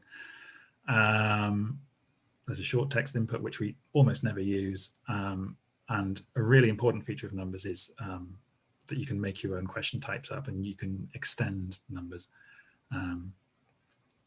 if there's something missing. So what you need to use it for formative use, if you don't care too much about measuring what students are doing, you can just create your questions and send the link to students, and they'll do it and the data doesn't go anywhere. For summative use, where you want to award credit for things, we have an LTI tool which you need to install locally. Basically all of the VLEs these days support LTI, so Blackboard, Canvas, Moodle, everything. That's some software which sort of manages the connection between a student clicking a link from your VLE and then show them the exam and store all the data and manage stuff like how many attempts they're allowed, make sure their data doesn't get lost if their computer crashes, that kind of thing. For work that's worth a significant amount of credit, you really must use a lockdown browser so that students can't be fiddling about with things. It's all happening inside their web browser, so if they had access to developer tools, they could very easily, somewhat easily, cheat. Safe Exam Browser is a good open source option for a lockdown browser. So before all this kicked off, we used numbers throughout our maths and stats course, physics as well, and a variety of service courses that we teach. And typically they would have large banks of practice material available throughout the duration of the course, which students could access when they want, just to get some practice. And they also quite often use these for revision. The initial reason we started using e-assessment was that we felt that students weren't doing any work up until the revision period. So this is just a way of prompting students to do some work. And our in-course assessments are worth a very small amount of course credit just to make sure that the students have done something. Some colleagues in the more scientific subjects use numbers to run labs. They get students to enter in data that they've measured, and then they get asked some questions based on that data using the adaptive marking. And then for the past few years, we've run one or two very high stakes final exams for modules outside maths, which were invigilated. We would have on the order of 300 students sitting down at once doing an exam. In lockdown, we decided for stage 2 and 3, they would still have to do handwritten, well, open book take-home exams. But for stage 1, because their results were only ever used to decide if they'd get through to stage 2, they don't count towards their degree classification. We felt that e-assessment would be appropriate. It would be okay to try it out. The students got an exam for each module, open for the entire exam period. They could do them as many times as they liked, and they just had to get 60% to pass the module. And we had a significant number of students doing these. We had about 1,000 online at once on day one. I think in total we've had just under 2,000 students doing numbers exams this year. So the way we did it, we put together a fairly large question writing team. You need more than one person at least, but because we had about a dozen modules to support, we enlisted 2 of us from the e-learning unit. We tried to enlist the lecturers to engage as much as possible designing the questions, and we recruited some postgrads to actually implement the questions. Previously, we've shied away from proofy kind of questions, so to do with problem solving, but we had to assess these this year. So you have to think very creatively about how you're going to assess understanding. We used multiple choice quite a lot. We'd look through things like presenting a proof and spot an error, but they're quite hard to set up so that the answer is unambiguous. So we'll be writing something about what we did for question design. It was really important to check everything works and in advance before the students access it. We didn't let a single person write a question and declare it to be ready. It would have to go through a couple of checkers, at least one of which was the module leader, before it was accepted. Particularly with randomized questions, you need to make sure that you're not going to throw up an instance of a question where it just doesn't work or the marking goes wrong. And finally, we had lots of discussions about are the students going to cheat? Is it all going to go wrong on day one? They'll all get 100% because they just talk in WhatsApp groups. We decided to give them the benefit of the doubt, and that was the right decision, I think. The score distribution has been pretty much what we hoped for. We haven't had any reports of students doing weird things, but colleagues who did restrict what students could do even further have run into problems like not showing students any feedback whatsoever, like even scores at the end, has meant that if there was a problem in marking, only the lecturer can sort it out. Students wouldn't report it themselves. And things like restricting navigation through the exam, that's just going to throw up students who accidentally click a button and then realize they can't go back and answer a question that they hadn't finished yet. So we were fairly lax, and I think that was the right thing to do. Yeah, so that's pretty much what I had to say. If you're interested in using numbers, here's some links to the numbers homepage. Within the documentation, we have a good set of tutorials that take you through the process of writing a question, and some stuff on good practice in question design, which is quite a difficult topic. There's a lot of stuff that you wouldn't immediately come up with. We've written a post on our blog about how numbers can help during this crisis, just with a bit more information about what you need to get set up and ways you can use numbers. And finally, I'll give a little plug for a conference that we were already planning on running entirely online this year, and that's really worked out well for us. E-assessment in mathematical sciences will be starting at the end of the month, and that's free to attend. So please have a look at that. And I think that's it. Brilliant. Thank you very much, Christian, for that talk. I think the questions are coming in thick and fast now with this one, so you're going to kind of be busy sort of tapping away. But I've pulled out sort of 5 or 6, which I'll kind of ask you as there are sort of some common themes coming through. But Jeremy Leslie in Leicester and Julia Gadecki have asked about kind of, are universities sort of sharing numbers? So in particular, the kind of the questions and the resources, do people kind of need to write their own, or is there a repository of questions that they can use and adapt within institutions? Yeah, the public numbers editor that we offer has quite an amount of material offered under a Creative Commons license.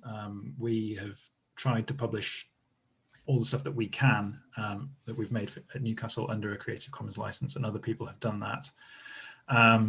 So yes, there is stuff you can find and reuse. There's always problems with differences in notation between lecturers.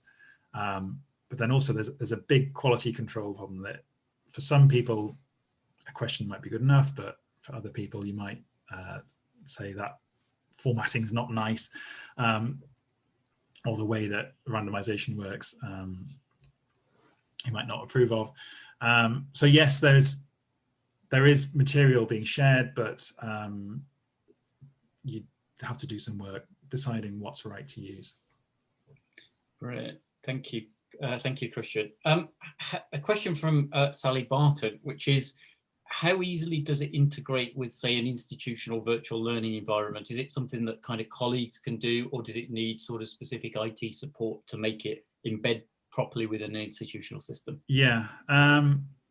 So initially, Numbers used SCORM protocol, which is supported by Blackboard and Moodle out of the box.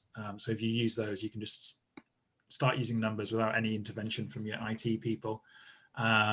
But particularly Blackboard SCORM Player has quite a few bugs that mean that data just goes missing. So don't rely on that for anything high stakes. The LTI connection is really the most robust way, and that is software that you need to set up locally. We don't offer that as a service, both because of resource requirements and also for data protection. We don't really want to be handling anyone else's data.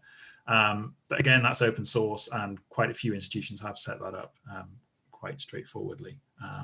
There's documentation that you can just send to your IT people and say, please set this up for us. Brilliant. A question from Vincenzo Mantova, which is, how easy is it to actually kind of implement the feedback into an assessment? So if you've kind of already got an assessment, how easy is it to kind of code that feedback for exercises? You know, how hard is it to sort of write the individual detailed feedback? Well, if you're marking automatically, you're not going to give the kind of very individualized feedback that you would if you were marking by hand in response to a particular student's answer. But in terms of errors that you're expecting to come up, it's going to be easier in about a month's time, because the latest version of Numbers that I'm in the process of releasing has a new feature for, you can set up alternative answers to a question. Say if the student's answer matches this, then give them however many marks and this particular message. And that's pretty much as straightforward as I can imagine that process being. But when you're writing things, don't underestimate how long it takes to write questions. And then if you start going into trying to imagine what mistakes the students are going to make, you can just spend any amount of time doing that. So work out a balance on how much time you want to spend putting in that kind of feedback. A question from Matthew Scroggs, which is, how good is Numbers at kind of recognizing alternate but kind of correct answers? So the example he gave was 5 + x versus x + 5. How good is it at determining that equivalence? Yeah, well, so the question of equivalence is really complicated. The stats people could have discussed that yesterday. The way Numbers does it, the standard way, if you have a mathematical expression, it looks at the free variables in the expression, picks some random values for them, and then evaluates the student's answer against the expected answer. And if they produce the same thing, then they're considered equivalent and it's marked right. If you then care about the exact form of the student's answer, you can stick in a pattern restriction. We have quite a sophisticated pattern matching syntax. So you can say something like, it needs to be factorized, or it needs to be a fraction, or things like that. So it will accept anything that evaluates that is equivalent to whatever you put as the expected answer, but then you can put further restrictions on that. And then the final one, because I think need to let you have a breather after this before you get typing, is from Alison Voice up in Leeds, and it chimes in with a couple of other comments that how well can you kind of integrate images and sort of build, as we perhaps saw yesterday from George, with that kind of build a course around this? So can you kind of embed images and other text and then have assessment boxes within there as well to kind of make this part of a sort of a package of delivery? Yeah, absolutely. Yeah, we've been doing that since the start. I won't go back to a screen share, but one of our questions that we have this show steps thing. Quite often we'll stick a video in there of a lecturer doing a similar example. It's very easy to put images in. Interactive graphics, if you've got the time to put them together, are even better. So stuff like get the student to type in an equation of a curve and then plot that curve next to it. So that kind of stuff, yeah, that's brilliant. Yeah, great. Thanks, Christian.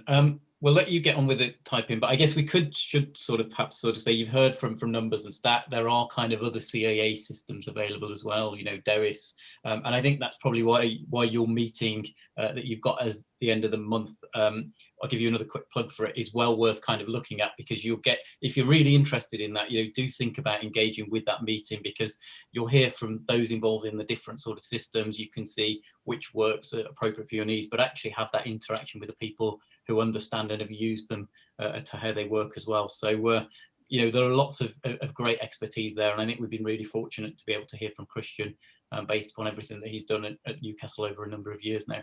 So I think, Christian, thank you again for contributing. It's really appreciated.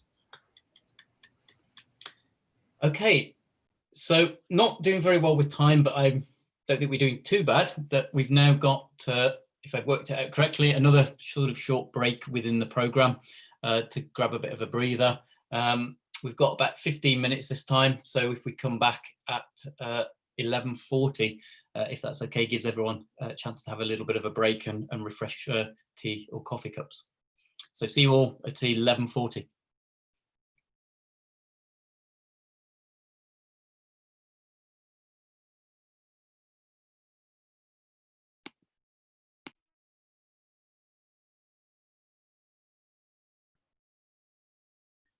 Right, Michael, I've forgotten where you put the slideshow. So have you got the AMSP thing? You muted yourself. Have you got the AMSP slide in it? Kevin, of course I have. Yeah, so I've got it's in the Dropbox, but I've got that as the first slide that will come up before I introduce the next set of sessions, and then there's another slide on there as well to talk about the feedback and get some comments and get some ideas in. Right. Excellent. Thanks. No. You need. I know we were kind of swapping emails and probably didn't make a decision, but I decided just to drop it in, so it's there. Yeah. That's what I was hoping, but I couldn't remember where we ended up with the final version. No, well, I think given that things were toing and froing at various points, yeah, I think we just dropped it in and it'll be fine. Yeah. Okay. Michael, I was going to send you my slides now, if that's okay. Yeah, send them to me, but also probably copy Kevin and John, because Kevin's the. I've got I spell checked all my responses, so I've got a Word file with all of those in. I don't know if that's helpful if you want that as well. Your responses to the Q&A. Yeah. Well, I wanted to spell check them first because Yeah, I mean, by all means, ping those across, because not everyone all speakers will necessarily know this yet. But what we're sort of proposing is we'll send versions of the questions over in case people want to edit them, and we'll put see which ones you want to put online. So yeah, ping that across as well, John. Okay, sure. There was one other little thing. It was what was it? This is something I did want to say, but realised I couldn't say it in the talk. But I guess if no one says it in any of the remaining talks, it didn't come up yesterday. And this was to do with people in the middle, which is you got the module leads and you got peers, but no one's really discussed TAs. And I thought it would be a bit unfortunate for me to discuss it, given our current situation with TA supports in our programme. But yeah, sort of the importance of drop-in sessions and the support that teaching assistants, that is PhD students, usually can provide in these circumstances. I don't think anyone's necessarily focused on that at this point, but no, I think this is where some of the sessions that we really kind of want to come back to, because I think, you know, Sue touched upon some of these things from the sort of the associate lecturer, you know, perspective. But I think one of the challenges is, one, I think, you know, as you started out, you know, the math support side of things is one part of that, which was looked at in Coventry last week. But actually, I think we will need to have something about how might we involve PGTAs, you know, providing that support to have the interaction. I think, you know, that's always been a core part of our teaching. Yeah. How is that going to work? And I think that's a really important thing that we might want to look at, or probably should look at. Yeah, I didn't really highlight that. Actually, pretty much all of our things were almost delivered on their own. So almost all the stuff we did in terms of module course content, assignments and things, aside from the regrading of Mobius things, the leads were generally left on their own.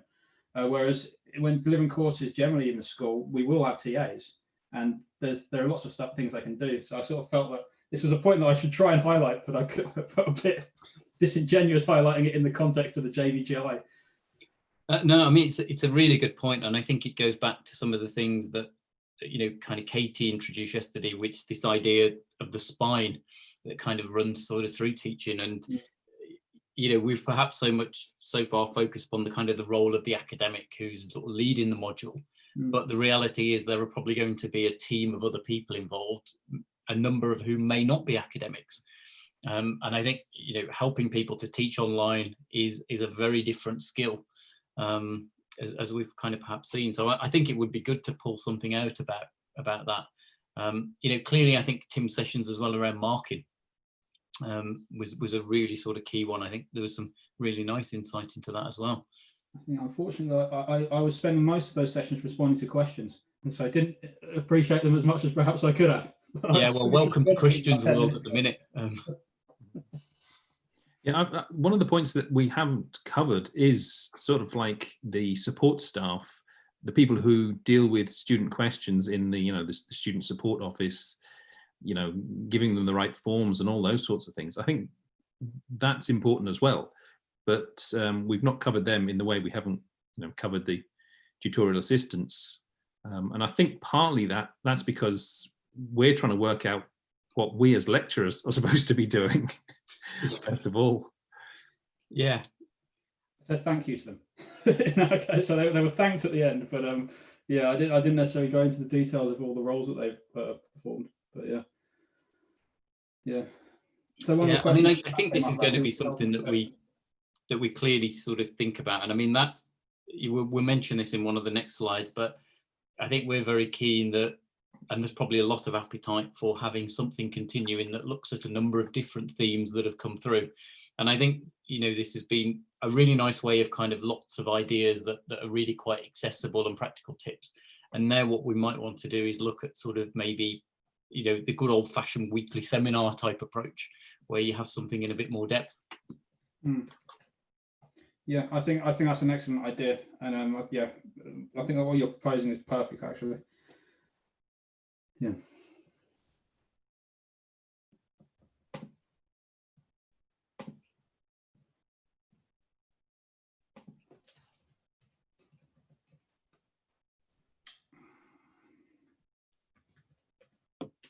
Right, I think I'll go and refresh the teacup.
So just to say, we'll be making a restart in about a minute's time.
Okay, we'll kick back off with this final session on day 2 of the workshop. With thanks again to Tim and Christian for again great sessions to show us some really kind of practical things that that we can use around strategies for marking, but also the use of numbers as well within online assessment. Something that I would like to take the opportunity to flag is we are going to be faced with a situation that a number of, all of our Year 1 students who will be joining us in September within our institutions have had their A-level studies disrupted due to COVID-19. Just to kind of flag, and we'll put these details on the Talmo website as well, that the Advanced Math Support Programme is making available kind of a special transition course free of charge to students to help them prepare for their studies at university. So I think, do check that out and do think about how you kind of might recommend these materials to your students. Something else just to flag quite quickly, and I hope you won't mind me doing this, but many of you will know Paul Glaister from the University of Reading, who does a kind of a huge number of great things within the maths community.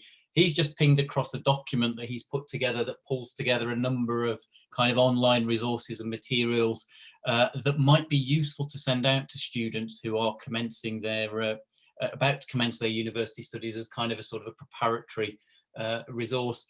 What we'll do is we'll also look to kind of put that with Paul's agreement on the Talmo website as well. So do check out these kind of two things, but in particular the course by the Advanced Math Support Programme as well for any of your students who might be starting in September or October. Final slide from me before we kind of kick on to the last session.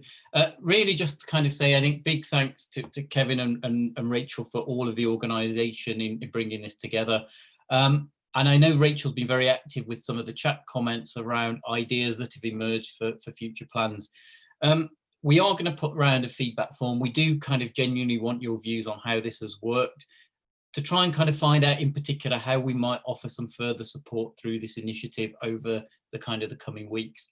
I think this has been kind of a really great meeting to kick things off, lots of ideas, but we welcome your thoughts on what might be next, whether that's kind of online resources, videos, whether we might move to the idea of perhaps weekly seminars, more sort of focused sessions on a regular basis. We want your views on how we should perhaps move this forward. And in particular, we welcome, and I've highlighted it and underlined it, we especially welcome suggestions or volunteers for contributions to sessions and events. So, if you've got things that you'd like to share more broadly, please do get in touch. And we're aware that there are a number of people who wanted to be involved in this, but we couldn't quite fit into the overall programme. We'll be going back and looking at all of that and seeing how we move that forward. So really, I think that's it in terms of the announcements. We now kind of move into the final session, which will end with kind of closing remarks from Kevin looking at today and the whole meeting. But really, yeah, but just to introduce now our next speaker, Tom Wicks from the University of Nottingham. And Tom's a lecturer at the University of Nottingham. He was an undergraduate and postgraduate student there. He has a teaching focus role with a kind of a real emphasis upon looking at the student experience. And one of the substantive tasks that he's got is the teaching and learning support for those students within year one. And he's particularly interested in maths education, curriculum design, assessment and feedback. And so Tom's got some great expertise and experiences to share around how he's used webinars or run student webinars via Microsoft Teams. So Tom, if I may hand over to you. Thank you very much. Right, I'll just get my screen shared. I think I can overwrite Michael there. There we go. Okay, brilliant. So yeah, I'd just like to kind of start off by saying that I'm actually one of the people that Michael referred to earlier as kind of not really an expert in online learning, but was thrown into it very quickly. So what I hope to do in this talk is to share my experience of pretty much adapting overnight to moving to teaching online, hopefully share some tips, and actually please do contribute in the chat or the Q&A if you think there's any gaps in what I've done, or if you want to take on board any of the advice I've got. So that'd be great. Okay, so just another disclaimer. So I'm going to try and make this to be not a very technical talk. So what I'd like to focus on is the kind of general principles and ideas behind what I've done, rather than technically how I did it. I happen to use Teams. That is mainly because that's the preferred video conferencing tool at Nottingham. But by all means, if you prefer to use Zoom or Adobe Connect or various other tools that have been discussed over the last couple of days, then by all means do that. So I'll say what I did in Teams to give you an idea, but all of these ideas can be generalized. So you can see the broad list of topics I'll be talking through there. So we'll get on. So just to set the scene, so the webinars that I'm going to talk about were for the year one students who I do a lot of the teaching support for. So it's specifically in their core modules. So things like calculus, linear algebra, that sort of thing. These typically would run as face-to-face sessions, so 2 or 3 hours a week in hour-long sessions. So what I wanted to do as much as possible was to recreate a similar environment to what I would have done in the face-to-face sessions. So again, just to give you an idea of the size, there are about 300 registered students on these modules. Typically between 10 and 20 turn up to these drop-ins, so they're entirely optional. It's not necessarily always the same 10 or 20 students, but that's pretty much the number I get turning up. But amazingly, the numbers went up at the webinars. So I typically had between 30 and 50. So that was one kind of uptick straight away. Yeah, so just this is my particular setup. So I'm fortunate enough to have a couple of devices. So I was using my laptop with the webcam and microphone as I am now to run Teams. Then I also had a Microsoft Surface Pro where I use a stylus for writing maths. Software-wise, so you've probably got the idea now, I use Teams for all of this stuff. Then there's a service called Microsoft Stream, which actually I use for sharing the recordings. I'll say a bit more about that later. I saw a few people in the chat talked about this, so I use Drawboard PDF to write notes on blank paper or to annotate some existing notes. And I also did run some computing webinars. We happen to use MATLAB, so I would be running that as well. Okay, so I think the best way to do this is to kind of talk you through the process. So before the webinar, so those of you that are familiar with Teams, well, it's kind of self-explanatory. You can set up a team if you like. So what that means is you can create, essentially it's similar to a forum, but with a few more features where you can specifically add the students for the module or the class. I've put optional because I happen not to do this for this group of students. So whether you set up the team or not, you can set up a Teams meeting. So you can do this just by setting up an Outlook calendar event, or you can do that directly through Teams. And that's basically how you invite the students to the session. So again, there's lots of analogs for doing that with other software. So a tip that I learned along the way, was when you invite the students by email, don't assume that they will be able to just add that to their calendar. So they'll be using a variety of maybe Google Calendar or Outlook or iCal or whatever. Some of them realize they can just add it to their calendar, but what I did just to be double sure is just to put the date and the time of the session in the actual text of the invite. What I also did was I send the students an update, like a newsletter every week. So I would send a schedule for the following week of what sessions were coming up. So I tried not to plan too far in ahead so that they forgot, but just enough so that they had lots of different ways of finding out when the sessions were happening. I also kind of shared the information with colleagues, so if they were sending anything, so module lecturers, for example, could share the details. So again, those of you familiar with Teams will know what this means. So an optional thing you can do if you, depending on how bureaucratic you want to be, you can change things in the meeting for whether the, students can share their screen or not, or I put that as optional because that really depends on how exactly you want the session to run. You might well want students to share their screen during. Okay.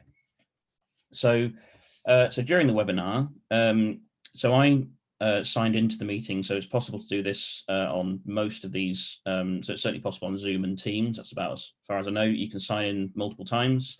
So the way that I did this, I signed in on the laptop, so the one I'm using now for having the webcam and the microphone, and also so I could keep an eye on the chat. And then I also signed in separately on my Surface Pro so I could write notes on there and then share the screen from the Surface Pro. So that would be what would appear for the students and for me actually, so I could see what the students could see from the other laptop. I advise the students to ask questions, interact using the chat, so similar to what we're doing now. I would actually, it'd be brilliant if Teams had a version of the Q&A that we're using today. That would actually be quite nice. There's a raise hand option, just like there is on Zoom. And I do say to students, you can use that if you want to turn on your microphone and speak, but as you might imagine, nobody has done that. They're very active on the chat, but not so much on the microphone, probably understandable. So I do generally record the sessions. That's actually at the student's request. So, okay, I've got a tip followed by a warning. So I realized as I wrote the tip that it ought to come with a health warning. So I kind of learned that because for posterity, if you're recording the session, it's actually quite useful for the chat to appear in the recording.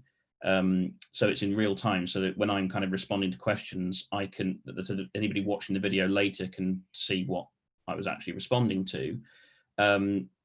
Well, it's certainly in Teams, the only way to do that is to actually record the whole desktop and make sure the chat is active. But of course, if you're sharing your whole desktop, the warning is, make sure you close down your emails and any other, if you happen to be in the middle of marking, you probably don't want to share that with all students, and especially if it's being recorded. So if you don't think it's worth the risk, then don't do it or don't record it at all. But that's really entirely up to you. So just to give you an idea of what this looks like, so this is a screen grab, not the most flattering still image of me there, but never mind. This is a screen grab from one of the webinars. So you can see actually at the time I was experimenting using BitPaper. So other software is available than Drawboard PDF. But as you can see, what's visible on the screen is me writing out some maths. You can see me in the bottom right there, and you can see the chat. So that means that's kind of useful at the time for people watching it, but also if you're watching this video afterwards, you can kind of see everything that's going on in real time. So afterwards, so again, this is something probably specific to Teams, but possibly other things as well. So the chat, even after the webinar has ended, that is actually still available. So students, if they kind of think an hour after the webinar, they want to ask a question, they could use the chat to do that. But of course, that means you've got to monitor the chat. So another tip is, set some expectations. So what I kind of came down to in the end with this was I said to students, I would keep an eye on it for about a day after the webinar. But after that, if they really had a burning question, then they could send it by email. But I wasn't just going to keep monitoring all these chats. So setting expectations is very important with these things. I then would share the recording via Microsoft Stream. So that actually happens automatically if you record within Microsoft Teams. That's very nice and easy. You just have to share the link with the students. There's a few buttons you have to press to make sure it's available to students who didn't turn up, but I promise this wasn't a technical talk, so I won't go into the details of how you do that. One nice thing you can do though for organizing videos, if you've got multiple modules or multiple focuses for each of the sessions, you can set up a channel, so similar to YouTube channels, and that looks something like this. So here's the core webinars. And it means this is kind of my editor view, so I can change the order in which they come. So if you don't necessarily want them to be in the order they were recorded, these happen to be in reverse order by record date, but you can change that around. And there are some basic video editing things you can do in Stream as well, like you can cut bits of the video out. I mean, you can't really do much beyond that, but of course you could download the video, edit it, and then re-upload it if you're that bothered. Okay, so I did actually do a bit of rapid evaluation of this last week. So 19 students very kindly replied to a survey during the exam period for me, which just gave me some indication of how it went. So I'm not by any means going to claim this as a proper evaluation, because it was just some quick kind of, agree, disagree statements that I gave the students to fill in, just to give me a flavour. And it was interesting. So, I mean, there's some very mixed responses for some questions. So I kind of tried to provoke them to, so using words like engaging. So I wasn't really that surprised. So there's lots of students that feel very strongly that these were more engaging than in-person sessions, but equally there's some that didn't think so. I thought this was an interesting one about I found it easier to ask questions in webinars than in-person sessions. So I certainly found it easier to get students to ask questions from my perspective, but then it's a slightly kind of more mixed response from students. So maybe they just don't like asking questions either way. But yeah, I thought that was an interesting response. I mean, the good news is that everybody enjoyed them. Typically, everyone found them useful. And I kind of asked two very similar questions about, thinking forward. So they unanimously agreed that webinars would be useful for online teaching if online teaching continues, which is good news. So these would be in addition to other online sessions that they have.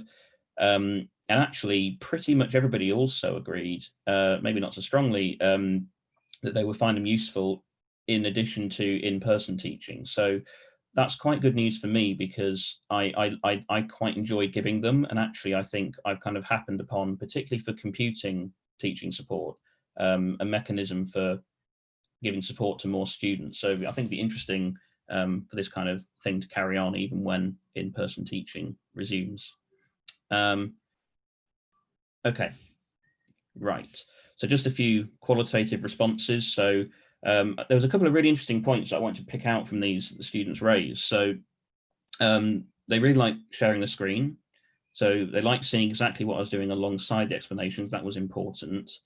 I quite like the point here about, so we've got a student who's got anxiety, and they actually said they prefer going to the online webinar to ask for help than going to the in-person one. So that was quite a nice response to have there. Then, sort of a more of a mixed comment here, who makes, so a student making the point that nothing will actually compare to the in-person sessions, but actually they're a good second option. So I think, looking back to what I was thinking about, should I replace all of my drop-ins with these? Probably not, because actually the mixed response from students says that they like the online sessions, but I think only if coupled with in-person sessions. I think completely losing that face-to-face contact would be a bad thing. And actually, this leads me on to another tip here, this response here. I think this is a really interesting point made by a student, saying actually leaving time for students to type out questions is important. So they were saying, this was a part of a much longer comment, saying that they went to some other online sessions where the lecturer would stop to ask if anyone had any questions, but then kind of gave the same amount of time that you would for people to put their hands up in the lecture theatre rather than waiting for a question to be typed. So I think, a tip there is actually wait for a decent amount of time for students to type questions. So I just kind of want to give you a few takeaways from this, the key things I think that are important. So if anyone was in Ben's talk yesterday, I've completely contradicted him here. So I think this really it probably comes down to what you feel comfortable with. And so the students, they told me that they found it really quite nice that they could see me talking even while I was writing the maths. So they didn't see it as a distraction, but something nice to look at. Just to kind of feel like they were somehow in the room with me rather than just looking at a ghost writing some maths. Chalk and talk, I think, is really important. So the students liked the fact that I was writing as I was speaking. So rather than just using pre-prepared slides, all of these webinars were either done with me doing live coding, if it was a computing session, or starting with a blank piece of paper and writing as I was talking. So it regulates how quickly I was talking. This point was made in a few sessions yesterday. But also, again, it just makes it feel more like it's a tutorial rather than just a lecture. So that kind of leads to the last one, which is, being interactive. So having long pauses to wait for students to type into the chat. I asked questions as well, and students would give me some answers in the chat, and then they would start talking to each other. So you're kind of instigating that peer-to-peer interaction as well. And I think making it feel like that is really, really important. And also, don't plan too much. So I would usually plan for me to speak for probably about 20 minutes within an hour, because I knew that loads of other things would come up in the chat. And again, I think the students liked that. They felt like they had the opportunity to have a dialogue rather than just one-way traffic. So the main lessons I've learned, I think, is to be adaptable. So you've already seen I've used BitPaper, I've used Drawable PDF, I've tried out lots of different ways of doing it. Figured out how to get the recording right, that sort of thing, and find the right combination for you. So if what I've done doesn't work for you, that's fine. It's just about adapting. Setting expectations, I've already made this point. So good communication before, during, and after the webinar for students is really, really important. So they know what they're supposed to get out of the session, what they're supposed to do with it afterwards as well. And I think, a really important thing. So I felt completely out of my depth when I first realized, so that first few hours when I was trying to plan all this stuff. I think, if there's one thing you can take away as a message, students are much more patient than you are with yourself. So whatever you do, no matter how big or small, the students will just appreciate that you're doing something to facilitate their learning. So even if you feel like it's not perfect, or, you could have done better, the students don't often think that. So do just be patient. Okay, so I think I'm just about on time there. So thank you very much for listening. Yeah, that was brilliantly done, Tom. Anyone would have thought you kind of prepared.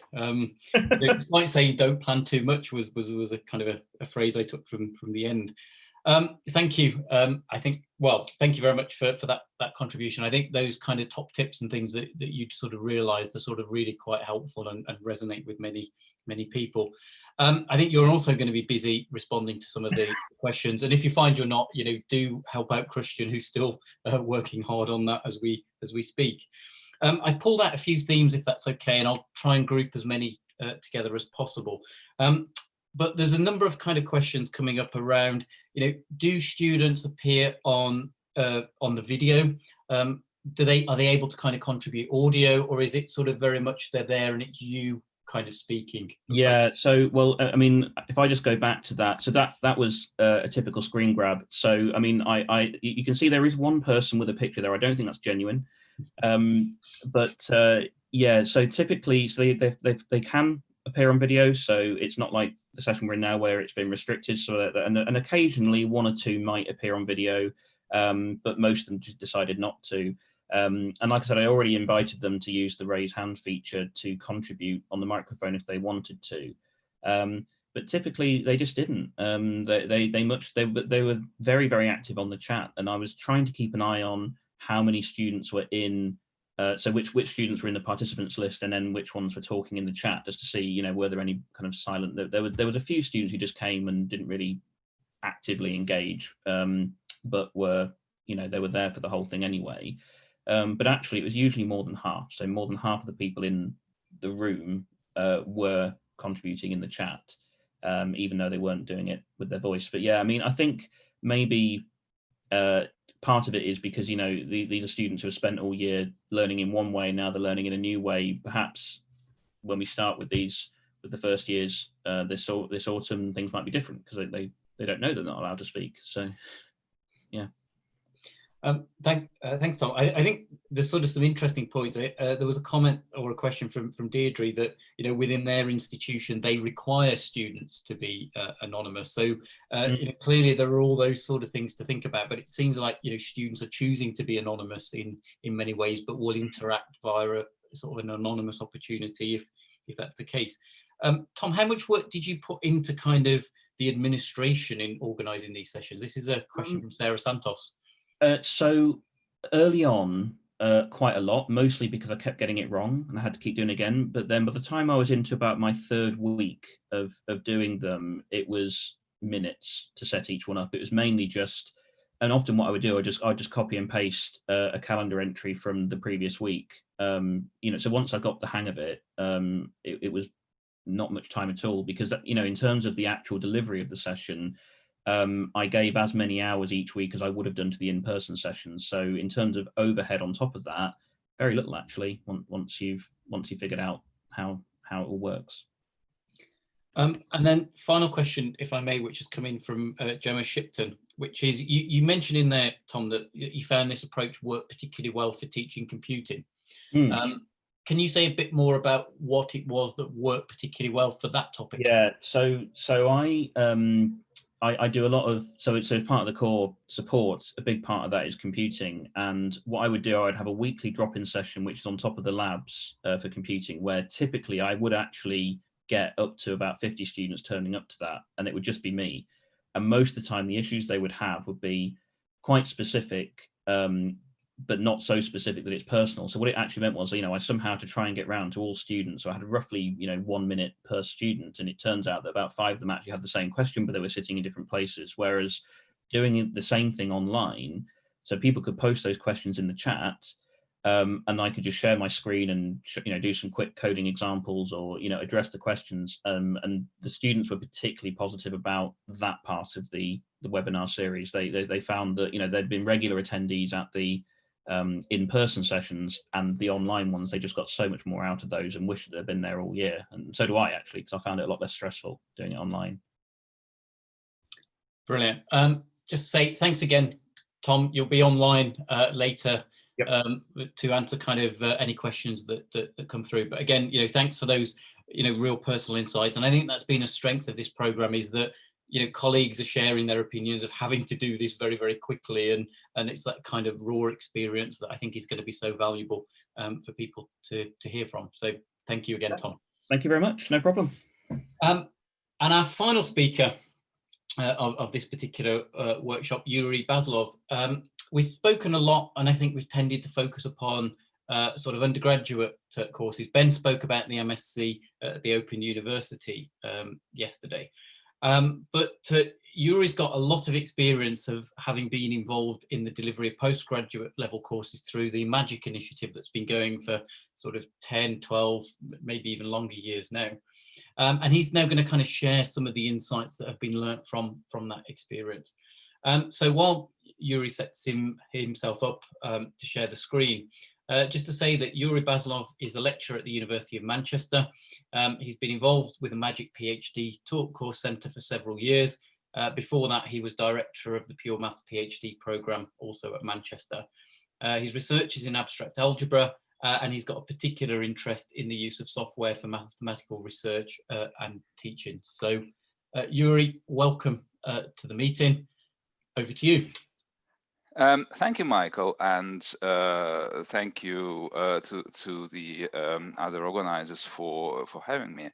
Yes, indeed, I just wanted to start by pointing out that it's right that in this situation we have been focusing more on the immediate pressing need to change the ways we deliver our undergraduate courses, but surely, I mean, many people would agree that PhD students are the lifeblood of our profession, and definitely we need to make sure that that we basically get new mathematicians, right? That the mathematics as a profession does not die away. Of course, I believe it won't, but what are we doing to make sure the continuity of a PhD provision?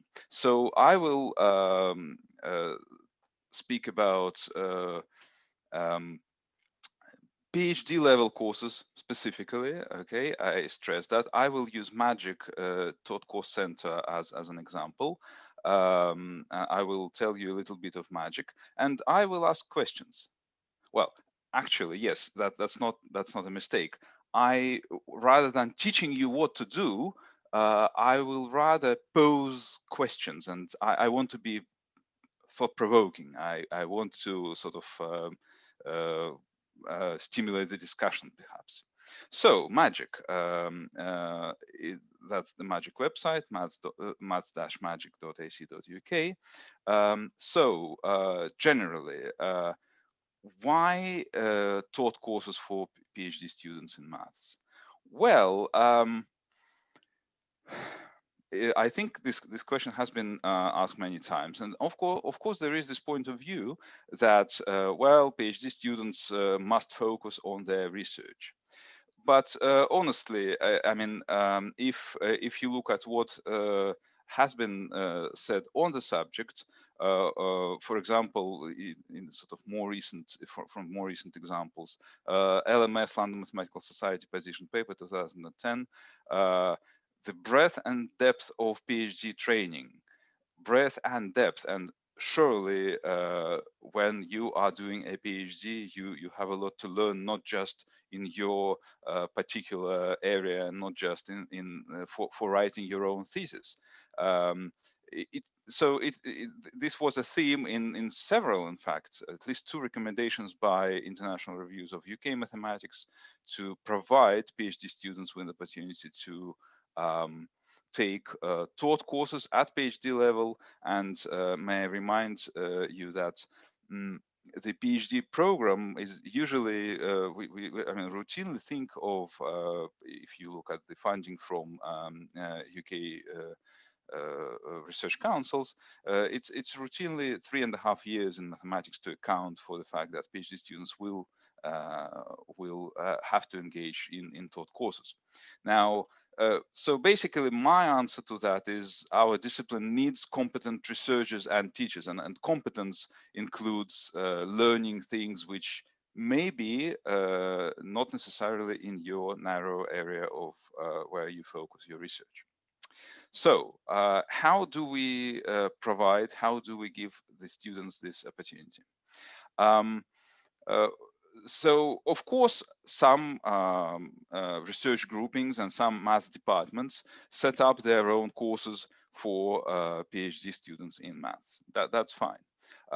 Some departments do allow their PhD students to take, for example, advanced master's level courses for credit. And I think it makes sense to point out that in many places all around the country, it is a requirement for PhD students to get credit for, let's say, about 100 hours worth of taught courses, which happens primarily in the first and also second year of the PhD. But there is a third way, if you want, and that is several math departments join forces to teach PhD courses. So let's say lecturer X teaches a course in Manchester, and a student Y is following that course in Sheffield, okay, and vice versa. So it is about sharing their expertise between the departments. And surely it is also about distributing the workload, because I mean, let's be honest. I mean, many PhD level taught courses are very specialized, and they will be taken maybe by 1 or 2 students from your department. Do you really have the resources to assign teaching to your colleagues if your lecturer will be teaching 1 or 2 students? So obviously that's a serious issue. So in terms of expertise, in terms of workload, someone had the idea to set up taught course centers at PhD level, and there are, as far as I know, there are currently 6 taught course centers in the UK. So they cover pretty much all areas of maths. I will specifically say about magic, but we've got pure, applied, we've got stats, operational research. So between them, the 6 core centers aim to cover all major sort of directions in mathematics. Okay, so magic. Magic is, as you could probably guess, is an acronym. I think originally it meant Mathematics Access Grid Instructional Collaboration. But what does Access Grid means? It's sort of becoming less relevant now. I would like to emphasize 2 words: mathematics and collaboration. And I'm hoping to say more about collaboration. So these are, I've prepared this little table. It shows 21 member departments. As you can probably see, geographically, this is very widely distributed, scattered even across England and Wales. And and also I want to mention that some departments choose to recommend their students that they join Magic as external students. This is this geographic distribution of Magic members obviously, begs the question how to organize this shared teaching. It's not realistic to expect the students to come together to one place and to listen to a lecture. So I will say what do we teach, and then after that I will explain how is this organized and then discuss. So we focus on pure and applied maths. We do not aim to cover other areas of maths. All in all, we provide roughly 250 hours per week worth of courses. We've got 2 10-week terms per year. Some courses are 10 hours, and some courses are 20 hours. And honestly, a 10-hour specialist course in Magic, I've compared it with the amount of material which can be taught, for example, in a master's level course with 22 lectures and 11 support classes in Manchester. It is comparable. So the courses are very intensive, which I think appropriate at PhD level. Now, so the courses are split into core courses, which the members of Magic agreed should run every year and be available to every year's intake of PhD students. And there are specialist courses, which, for example, someone wants to teach something which is interesting to his or her research.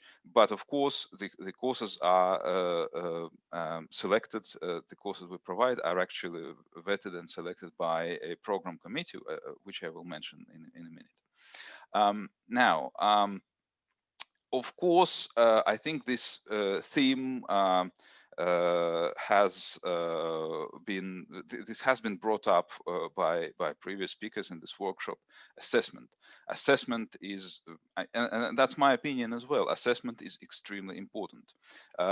So I would not expect students to engage fully with, even at PhD level, with a taught course if they know that there is no assessment.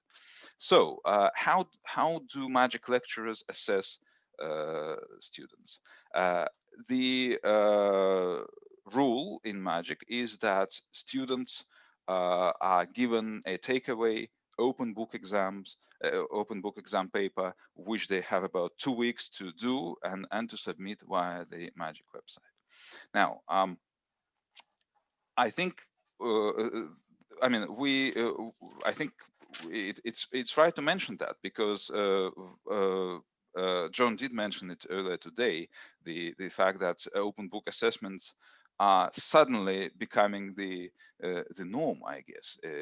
And in undergraduate, we've all been using closed book timed assessments, and I think this warrants discussion and review. I'm hearing from colleagues that actually, yes, open book assessments could work at an undergraduate level, and that I put a star here. I think that participants from departments where you've got magic, where you've got people who actually teach magic, you might not even be aware that yes, a magic lecturer has to set an open book assessment at the end of the term, and I think it's worth talking to magic lecturers in your department and sharing this expertise. How to prepare such assessments? Can we modify existing, let's say, undergraduate master's level papers, or should we prepare papers from scratch? And yes, at PhD level in magic, for example, very interesting. I think very interesting exam questions for open book assessment are set. This is really a wealth of expertise there. Now, I would say I would personally prefer more discussion about open book assessments. I'm enthusiastic about that, and I direct you to, let's say, Kevin's blog. He posted some sort of short list of resources, perhaps, which you might be interested in, because I think that's what's going to become the norm, perhaps. Okay, so that's the point about the assessment. Now, how it works technically, briefly. Old current model, it was up to now has been remote teaching. So each department has a classroom, and the classrooms are joined by video link. So it's kind of remote teaching, but perhaps not fully online. Lecturers would use visualizer, maybe slides, share one or two desktops across this video link. Now, there is a problem with this. This year we have had to change because currently, for example, the buildings are closed. The Manchester department has closed down the building, and it wasn't actually possible to use that magic classroom for the last few weeks. Students may be at home, and just to add to all these issues, the software platform we have been using in Magic will no longer be available to us because the business which provided it decided to focus on healthcare, not education. So it's not it doesn't make sense to buy that technology for us. It's much more expensive now. What are the ideas here? Of course, we have already. You've got a couple of minutes or so left. Sure. Yeah, I'm nearing the end of my presentation. Now, a couple of ideas. I decided not to put a slide upon that, but lecturers have been practicing a flipped classroom delivery. So sort of part of the course is recorded, and they expect the PhD students who take their course to actually study those recordings and notes, and there are interactive sessions.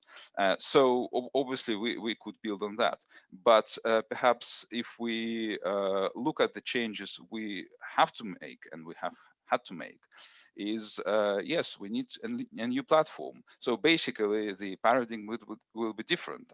What we are looking at is teaching, delivering the lecture from the lecturer's desktop to students' desktops. So we have looked at several software platforms, and we decided that we will be trying Zoom. So is just the platform through which we are talking now. So in terms of features and price, it came up on top. But of course, just technically, we probably need to be more like those, open online courses where the lecturer has to put his or her content on a single screen, and that screen goes into the video and is shared with the students. So yes, I mean there is a lot of there is a lot to talk about and to learn. Now.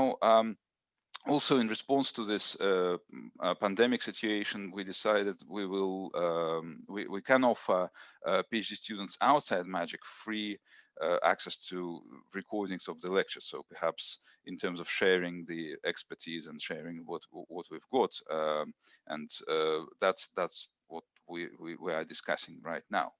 Now, very briefly, organization of Magic. The reason I'm giving you this slide is to show that this slide is actually very short. So we've got Director Peter Ashwin from Exeter. We've got 21 representatives from all departments in the steering committee, who meets just once a year. A program committee vets the courses. It's 7 people. Management committee makes operational decisions. 8 people. We've got project manager, and well, currently it's a part-time role, and we've got a contractor who provides the technical support. Now, this is not there is not a lot of bureaucracy, and I think this allows us to be flexible and to respond to challenges like this pandemic more effectively. So, my final slide. It's not answers; it's thoughts. So this is my personal opinion. So I'm using my privilege as a speaker to actually offer my thoughts about Magic and the situation in general. Now, first, it's been raised a few times in this workshop, less is more. So should I view Magic as a platform? So we got together to organize a platform, a way to connect enthusiastic excellent lecturers, experts, to enthusiastic students who want to take their courses. And we don't prescribe, we are not being overly prescriptive how to do this. So we, of course, we've got ground rules, but not a lot. I think there is a lot of freedom in a good way. Is Magic a way to work together? So mathematicians get together in Magic, form those small committees, and instead of working around the restrictions imposed on us by someone from above, we work out solutions between ourselves. Isn't it a way to move forward, to share the expertise we've got within the discipline, and perhaps, of course, not even, but of course, that's a way to learn from each other. So I think, to be honest, that this fantastic workshop shows that we can get together, even at short notice, we can share expertise, we can learn from each other within our discipline. And personally, I would propose that as the mode of collaboration, as the way forward. So, of course, tell me, ask me if you disagree. Okay, so once again, the last slide has been my thoughts on the situation, and I'm left to thank you, the organizers, and all the previous speakers for an opportunity to speak and for all this fantastic workshop. Many thanks, Yuri, for giving us that kind of unique insight from how Magic do this. I'm only going to ask a couple of questions, if that's okay, but leave you to be busy typing responses online. The final one, the first question was around, is there potential here for using Magic as a model to perhaps share final year modules? So there's a lot of kind of discussion within institutions about, can we run all of our options? And I think you've kind of sort of hinted at that as a possibility. But there's a question that's come in literally just now from Julia. Are there any plans for the taught course centres to kind of join forces and see how things might be delivered remotely? Has there been any discussion around that as to how the different right. work So that's a very good question. And obviously, although I may come across as someone who promotes collaboration, and I even underline that word in Magic, right? But of course, I believe in healthy competition as well. However, in February, when this pandemic was not yet in force, we did get together with the other taught courses. We gathered at the London Mathematical Society to discuss how we do that. And I think, yes, I mean, maybe, I'm not sure, maybe it's a bit too late, but maybe that's the right time to do that. And yes, I think moving forward, Magic, you see, Magic has already been set up for remote learning, from quite a few years ago, and we've got a custom-made website. We don't subscribe to some sort of learners management system and so on. So we've got lots of things in Magic which are designed towards this model. Other taught course centers may not, but yes, I think we might be. We should be willing to continue that discussion. We really only seriously started a few months ago. Yes. Brilliant. Just to say thank you again, Yuri. You'll be available to kind of tap out some responses, because I see you've got a number of kind of questions coming in. But thanks for giving us again that really unique insight into postgraduate and PhD student delivery, which I think is an important dimension in a meeting like this, the advanced level courses. Running a little bit behind, but I think it's now over to Kevin. I think for your closing thoughts or observations on the meeting. So Kevin, I'll put the spotlight back on you. Over to you. Yeah. Okay. Well, thanks. Yeah, it's a pleasure to try and sum up what we've seen today. And so we started today with John Mayer, who was who a few months ago was doing what we're going to have, what we're probably some of us already have been doing, putting things online. So he discussed a number of different things. And one of the things I thought was interesting was a number of sort of unintended consequences of things. So for example, for lightening the load for the students, they removed one of the weekly assignments that was a group work, and that kind of stopped the interactions between the students. Sue Pawley spoke about interactions, a guide to interacting. So I felt there was lots of really good stuff here. I'm going to have to rewatch that. And I think one of the takeaways was that about the game of chicken, when it comes to students, you just have to just wait for them to answer. When you pose a question, wait for them to answer. So that's what we have to do next. Tim Lowe, electronic marking of electronically submitted coursework, went into the technical details there. There's and some of the small things that you perhaps don't think about beforehand, the small but important things, like tell the students to number each page. Those sorts of things were really good to hear. Now, Christian Lawson Perfect was talking about numbers, which, of course, because it's an automatic assessment thing, there's a lot of interest in there. So I'm certainly going to have another look at that. He's probably still answering the questions. I don't know whether he's whether he is or not, but probably. So one of the great things about it was that the questions were easy to write, and I thought that sounds like a really great thing, because I've spent many a year or many an hour trying to write questions in Perl and wondering why it didn't work. And of course, I should plug again the Eames conference on electronic assessment. Tom Wicks told us about webinars via Teams, although actually I think a lot of that was applicable to lots of other stuff. There was a lot of great principles in there, so it's not just for Teams. And Yuri finished off telling us about Magic, and in particular, I think there was the bit about the takeaway exams. So you might already have an expert or experts in your local department who've already done takeaway open book exams for at the postgraduate level, but there might be some in your department. It might be worth harnessing them. So I believe now that I have to finish off here, and perhaps I can finish off by thanking the University of Leeds for allowing us to have this Zoom that allows us to have lots of attendees.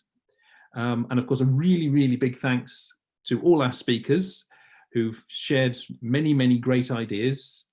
And thanks to Rachel and Michael for being great people to work with. Thanks for being easy people to work with.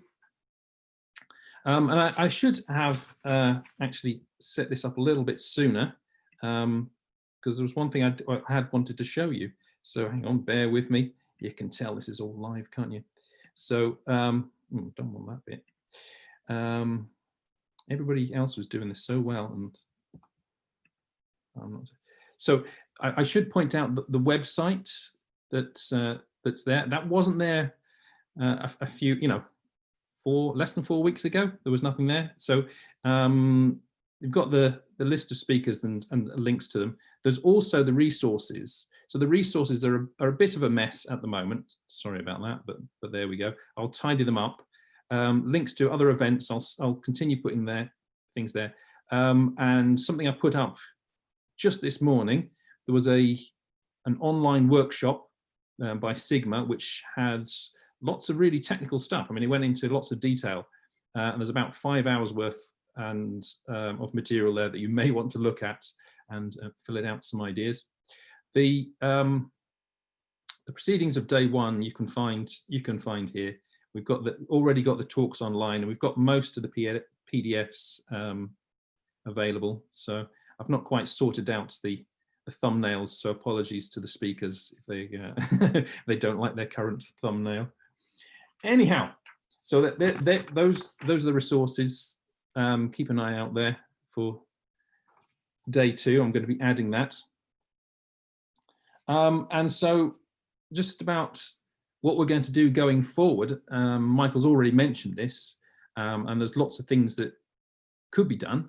And if you have a good idea, sharing and helping us deal with this crisis, then do come forward. I have heard some people recently saying, "Oh, why doesn't somebody do such and such?" And my reply would be, "Well, why don't you become that someone and do something, right? You can just there's nothing stopping you." Before we had this crisis, I had a new lecturer saying to me that he wanted to set up a seminar, it's like a workshop type thing, and he was waiting for senior people to get it organized, and I just said, "Well, why don't you do it?" And he said, "Well, am I allowed to do that?" And so if you do have a good idea and you think it would help people, then do get in touch with us. We'll try and act as a way of getting ideas together and stop duplication. So yeah, if you do have a good idea, then please do let us know. And finally, I think I'd like to thank all of you for turning up and sharing all the stuff in the chat. There's just loads and loads of stuff in the chat there. So I hope that the workshop has been of some use to you, and I hope you go away feeling that maybe just a little bit more prepared for what's going to be what has been a difficult year so far, and what is going to be a difficult year. This next coming academic year is going to be quite difficult. So I hope this has been of some use to you, and I guess good luck, and I hope to see you all again soon. I don't know whether Michael and Rachel would want to just to add something there. Well, I've never been one to shirk the opportunity to speak, as you know, Kevin, but I think just to sort of echo your comments, to say thank you to everybody who has presented over the two days. I think without the presenters, it wouldn't have been the success that it has been, but also the delegates as well, looking at the questions that are coming in and some of the chat, and actually the ideas that are being shared and the discussion that's taking place. I think that's always the valuable part of these meetings, is that interaction. So, thank you to everyone who's done that. And then finally, just to say, I think thanks to Kevin and to Rachel, because it has actually, you know, there have been a lot of late nights and discussions, but they've been an absolute pleasure to work with. And I think this has all come together really, really well. So, you know, credit to the speakers, credit to Rachel and Kevin for all the hard work in organising this meeting, and do look out for future plans. We will circulate a survey, so please do, or questionnaire, so please do respond to that so we can try and think about what the next steps might be. Yeah, and just to pick up on that survey point as well, to say that there is a question in there asking you to put in further ideas. So if you could do that, that would be really helpful. There's been some really good ideas going on in the chat in particular today. So if we could feed those in, that would really help us in terms of coming together as a community to plan what we're going to do over the next few weeks and months to keep this ongoing. So thank you very much. And as everyone said, thank you to everybody. It really does show the value of interaction in the chat and in the question and answer. So you've all done a fabulous job of showing how well that interaction can actually work. So well done, guys. Thank you. Okay, so thanks very much for attending. As I say, good luck. Hope to see you again soon. And I guess that's a wrap. That will be the end. Thank you. Goodbye. Should all wave from the.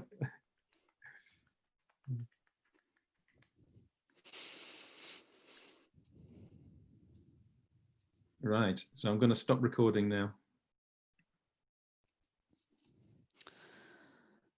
And there we go. Okay. Well done, Kevin. Have you switched off YouTube, Kevin? What? The YouTube feed? Yeah, No, yeah. Automatically when you stop the. Okay. Is it? It still says it's live on YouTube. Does it? Well, I don't know how you stop it then.